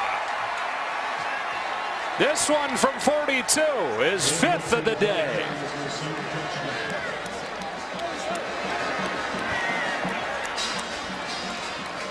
That was just another example of the Texas Tech defense putting all the bodies down around the line of scrimmage. There's no one in the back end as far as the last line of defense. So once Joe Mixon gets through the line of scrimmage, it's just green grass, green turf, whatever you want to call it. Another big night, another big run for Joe Mixon versus this Texas Tech defense. Saw it a year ago. He's have another career record for himself tonight. 251. Oklahoma now within 25 yards of a school record for a single game. 852 tonight. 852 yards of offense. The school record for Oklahoma is 875. They racked that up on a 1-10 Colorado team back in 1980.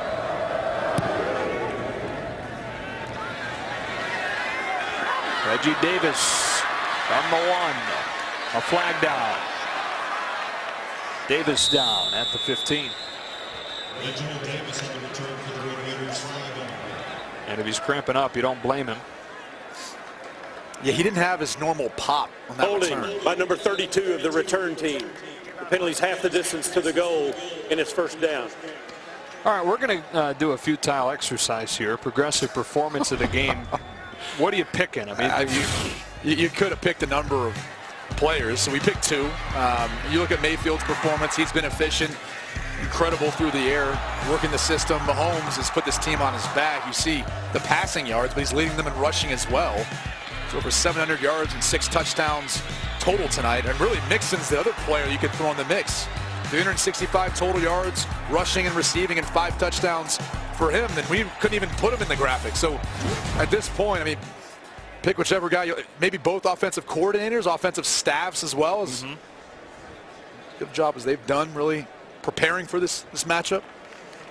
Yeah, Davis helped to his feet and upping his way off. Been all kinds of records set, nearing others, including for Patrick Mahomes, who is 23 yards away from the all-time record. By the way, these two teams have combined to set a Big 12 record for a single game. More than 1,600 yards. But Mahomes 23 yards away from Connor Halliday's record, 751. He set against Cal October 4th, 2014. Mahomes has 728. And 4:55 left. I think he's going to get it. He's got almost the length of the field to go, so there's no doubt it's going to be on his arm and his shoulder to carry the weight for this team. The 8-yard line, Justin Stockton is in there. He'll take the fake. Mahomes setting in his own end zone. Throws a first down. Donovan Giles to the 25 on a gain of 18. So he's 5 yards short of the NCAA record. Giles has been a little bit quiet in the second half, so you got to credit the Oklahoma defense. Made some adjustments at halftime to try to limit his success catching the football. But once again, Mahomes finds the open window to Giles in the middle of the field. Trying to track down the NCAA record for total yards in a game. He's got the Tech record for passing yards in a game. And he adds to it with QT. And now he most certainly does have the NCAA record for total yards in a game. Patrick Mahomes.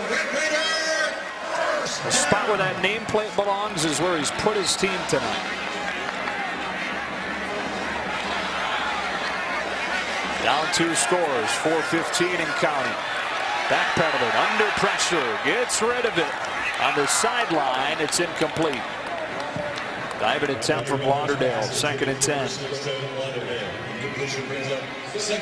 The guy who's been really quiet tonight, really hasn't had too big of an impact or effect on this game, is number 31, Obo Okoronkwo. Last 3 games had 4 sacks. He's been pestering quarterbacks all year long. But Mahomes and Texas Tech, guys up front, they've done a good job of trying to limit him.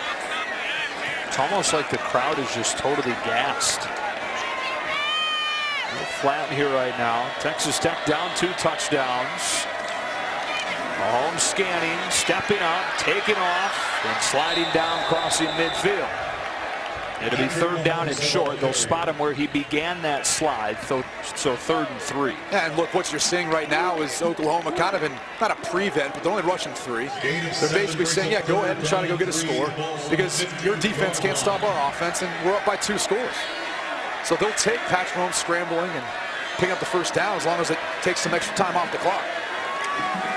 It's Mahomes on a run-pass option, somehow sneaks it into Sadler for a 1st down. It's been that kind of night. I mean, it's almost like the ball is just finding the wide receivers once it leaves his hand.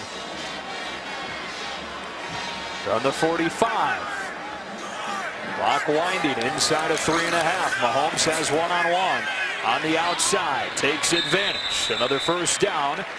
Juan Shorts. These teams, by the way, have combined to set the NCAA all-time record for yards in a game. And I try to tell you exactly what it is right now, but why bother? Because it's going to change on this play. A deep drop, another throw, another 1st down. Cameron Batson at the 20. Even Parker tackles him. 3 minutes to go. Patrick Mahomes has number 13, Cameron Batson. Mahomes is 49 of 83 for 719. Rolling. Throwing it away. If there was a question about how his shoulder felt, I mean, after this performance with all the attempts, I can't imagine it's hurting him or feeling that bad. And he practiced more this week, and look at that, 800 total yards tonight. Team that's really struggled to run the football. He's their leading rusher tonight, and yeah, it's been that season for Patrick Mahomes. He's been everything to this team. And as a testament to what kind of game it's been, his team's losing by 14. Oklahoma Take a breath. Final timeout. 30-second break. Back for the final 2:49. FS1, you and I will be in Stillwater, West Virginia, and Oklahoma State. Did you book your ticket for that yet? I haven't done it. I should do that. Thanks for throwing me under the travel department bus. Washington and Utah, 3:30 FS1. Not how it's going to be after you. You're going to be in trouble. 2nd down, 10 from the 20. Record-setting night all around. Like every play, we're giving you a new one. Mahomes retreating and lofting it to the sideline. Did he get his feet in? He did. Batson. Spot him 3 yards short. It's just crazy to me, the transition that Batson and Jonathan Giles has made as former quarterbacks. I mean, I would imagine they have good hands and good feel for routes and timing and all that, but just their body control, that's something that you don't get a lot of practice of at a quarterback. And along the sidelines, they do a nice job of controlling their body to get their feet in bounds. His 51st completion of the night is a 1st down to Giles. 51 completions, 2:26 to go.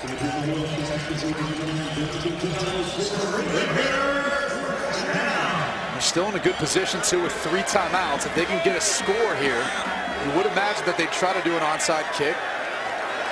Maybe they would decide just to kick it and utilize the timeouts if they could stop Oklahoma. Mahomes rolling. He's got room to run if he wants to. Capri Doucette drags him out of bounds.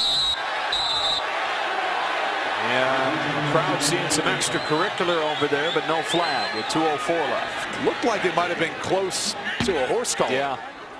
Doucette put his arm on the, I guess, nameplate again and lacked thereof. He got ripped off once and probably would have got ripped off there. Inside of 2 minutes now.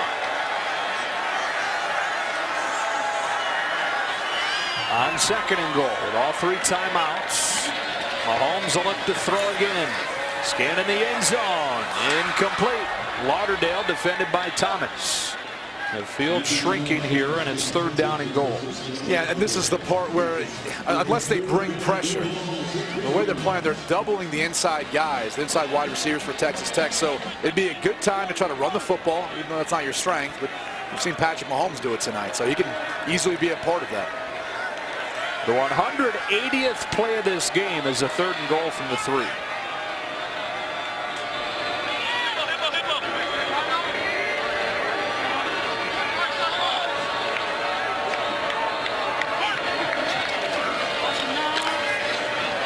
End zone, blown coverage, touchdown, Texas Tech still breathing. Cameron Batson brings them back to within a touchdown with 1:38. We've heard this verbiage a couple times. There's Cameron Batson.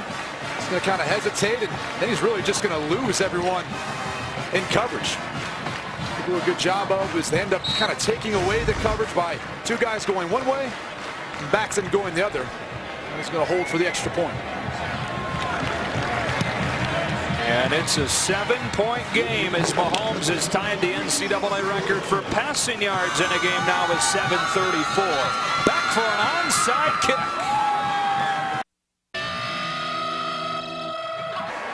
Well, 3 timeouts, but there's no way they can kick it deep here. No, I mean, their defense hasn't really been able to stop the Oklahoma offense here in the 2nd half. So they've got to figure out some way of doing an onside kick. That's what they're lining up to do.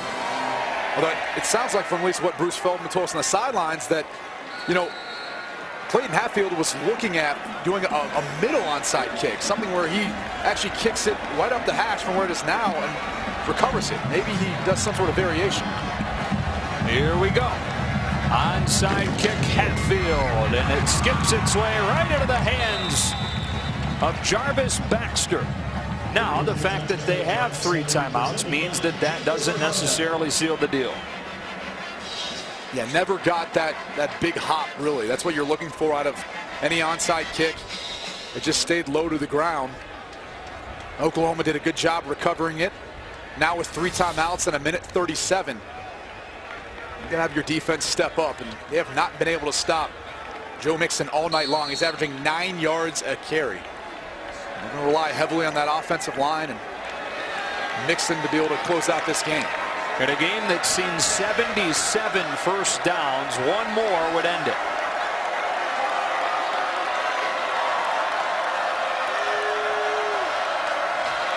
It's Mixon. And it will be 2nd down and 5. There comes the first Texas Tech timeout. Now, here's the predicament you're in. I mean, if you're Texas Tech, the way things have gone, every time you even put an extra body up around the line of scrimmage, there's been a crease or a seam, and Joe Mixon's taken it for a touchdown, a big run. Or they've given up a big play on the outside because they've been in one-on-one coverage and they haven't been able to cover down. So it's really hard to find a way of figuring out how you're going to win, how you're going to be able to stop Oklahoma at this point in time. They've not stopped them since the 2nd quarter. And on a weird night in Lubbock, a bird almost just took Brady's head off flying into the booth.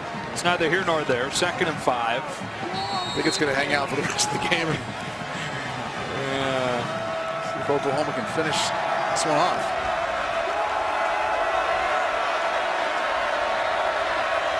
The box loaded up. Mixon. Surging. 2 yards shy. 3rd and 2.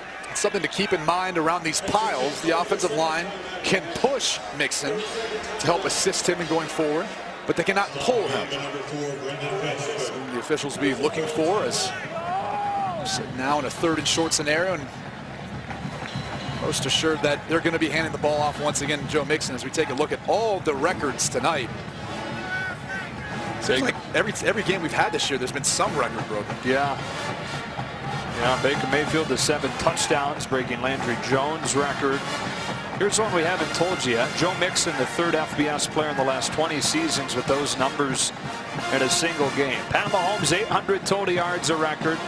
The 734 passing yards matching a record. We also have team records with the two teams combining for now, let's see, more than 1,700 yards of offense. But how about Joe Mixon's day? Yeah, it started off right at the beginning of the game. They utilized him in the passing game, and that really helped open some things up in the running game as well. And he's really put everything on display tonight. If you're an NFL scout or evaluator, you can't wait till this guy is going to have an opportunity to get to you at the next level. And he is a redshirt freshman, so technically he's 3 years removed from high school. And after the year he's had so far, he'll be coming back to Norman next year.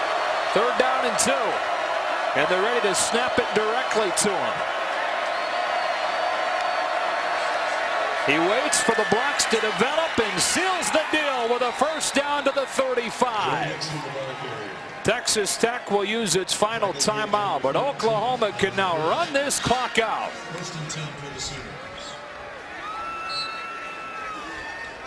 And what a night for Baker Mayfield. All the emotions coming back to the place where really it all started for him. Had a lot of success early on as a freshman. Some things didn't necessarily work out. He moved on to Oklahoma, found a new home, and has been sensational for the Sooners since he arrived on campus. This is how teams take knees in 2016. And by the way, Texas Tech didn't use that final timeout, holding on to it. Hey, you want another record? Sure.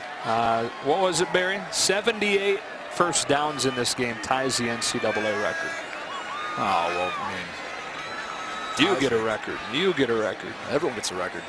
But you're on pace for one of the longer games that finishes in regulation. Yeah. Oklahoma is going to win its 4th in a row after that 1-2 start. This will be their 11th consecutive Big 12 win. We just saw Lincoln Riley a moment ago. If you wonder why these young men, whether it's Cliff Kingsbury or Lincoln Riley, and Graham Harrell, who's now an offensive coordinator at North Texas, former quarterback at Texas Tech, these guys continue to keep moving on and getting head jobs because no one can stop these offenses. They just have defensive coordinators in a tizzy trying to figure out how to limit some of the production. Because as much as you want to say, well, Texas Tech's defense couldn't stop Oklahoma, Oklahoma's defense really couldn't stop Texas Tech either. No. Both teams, and this is perfect, both teams finished with exactly 854 yards, setting an NCAA record with 1,708 yards combined. I mean, just PlayStation stats. That's the sort of thing that you expect maybe when a game goes into overtime because of the rules and you get more touchdowns and extended game, extended playing time, but just ridiculous.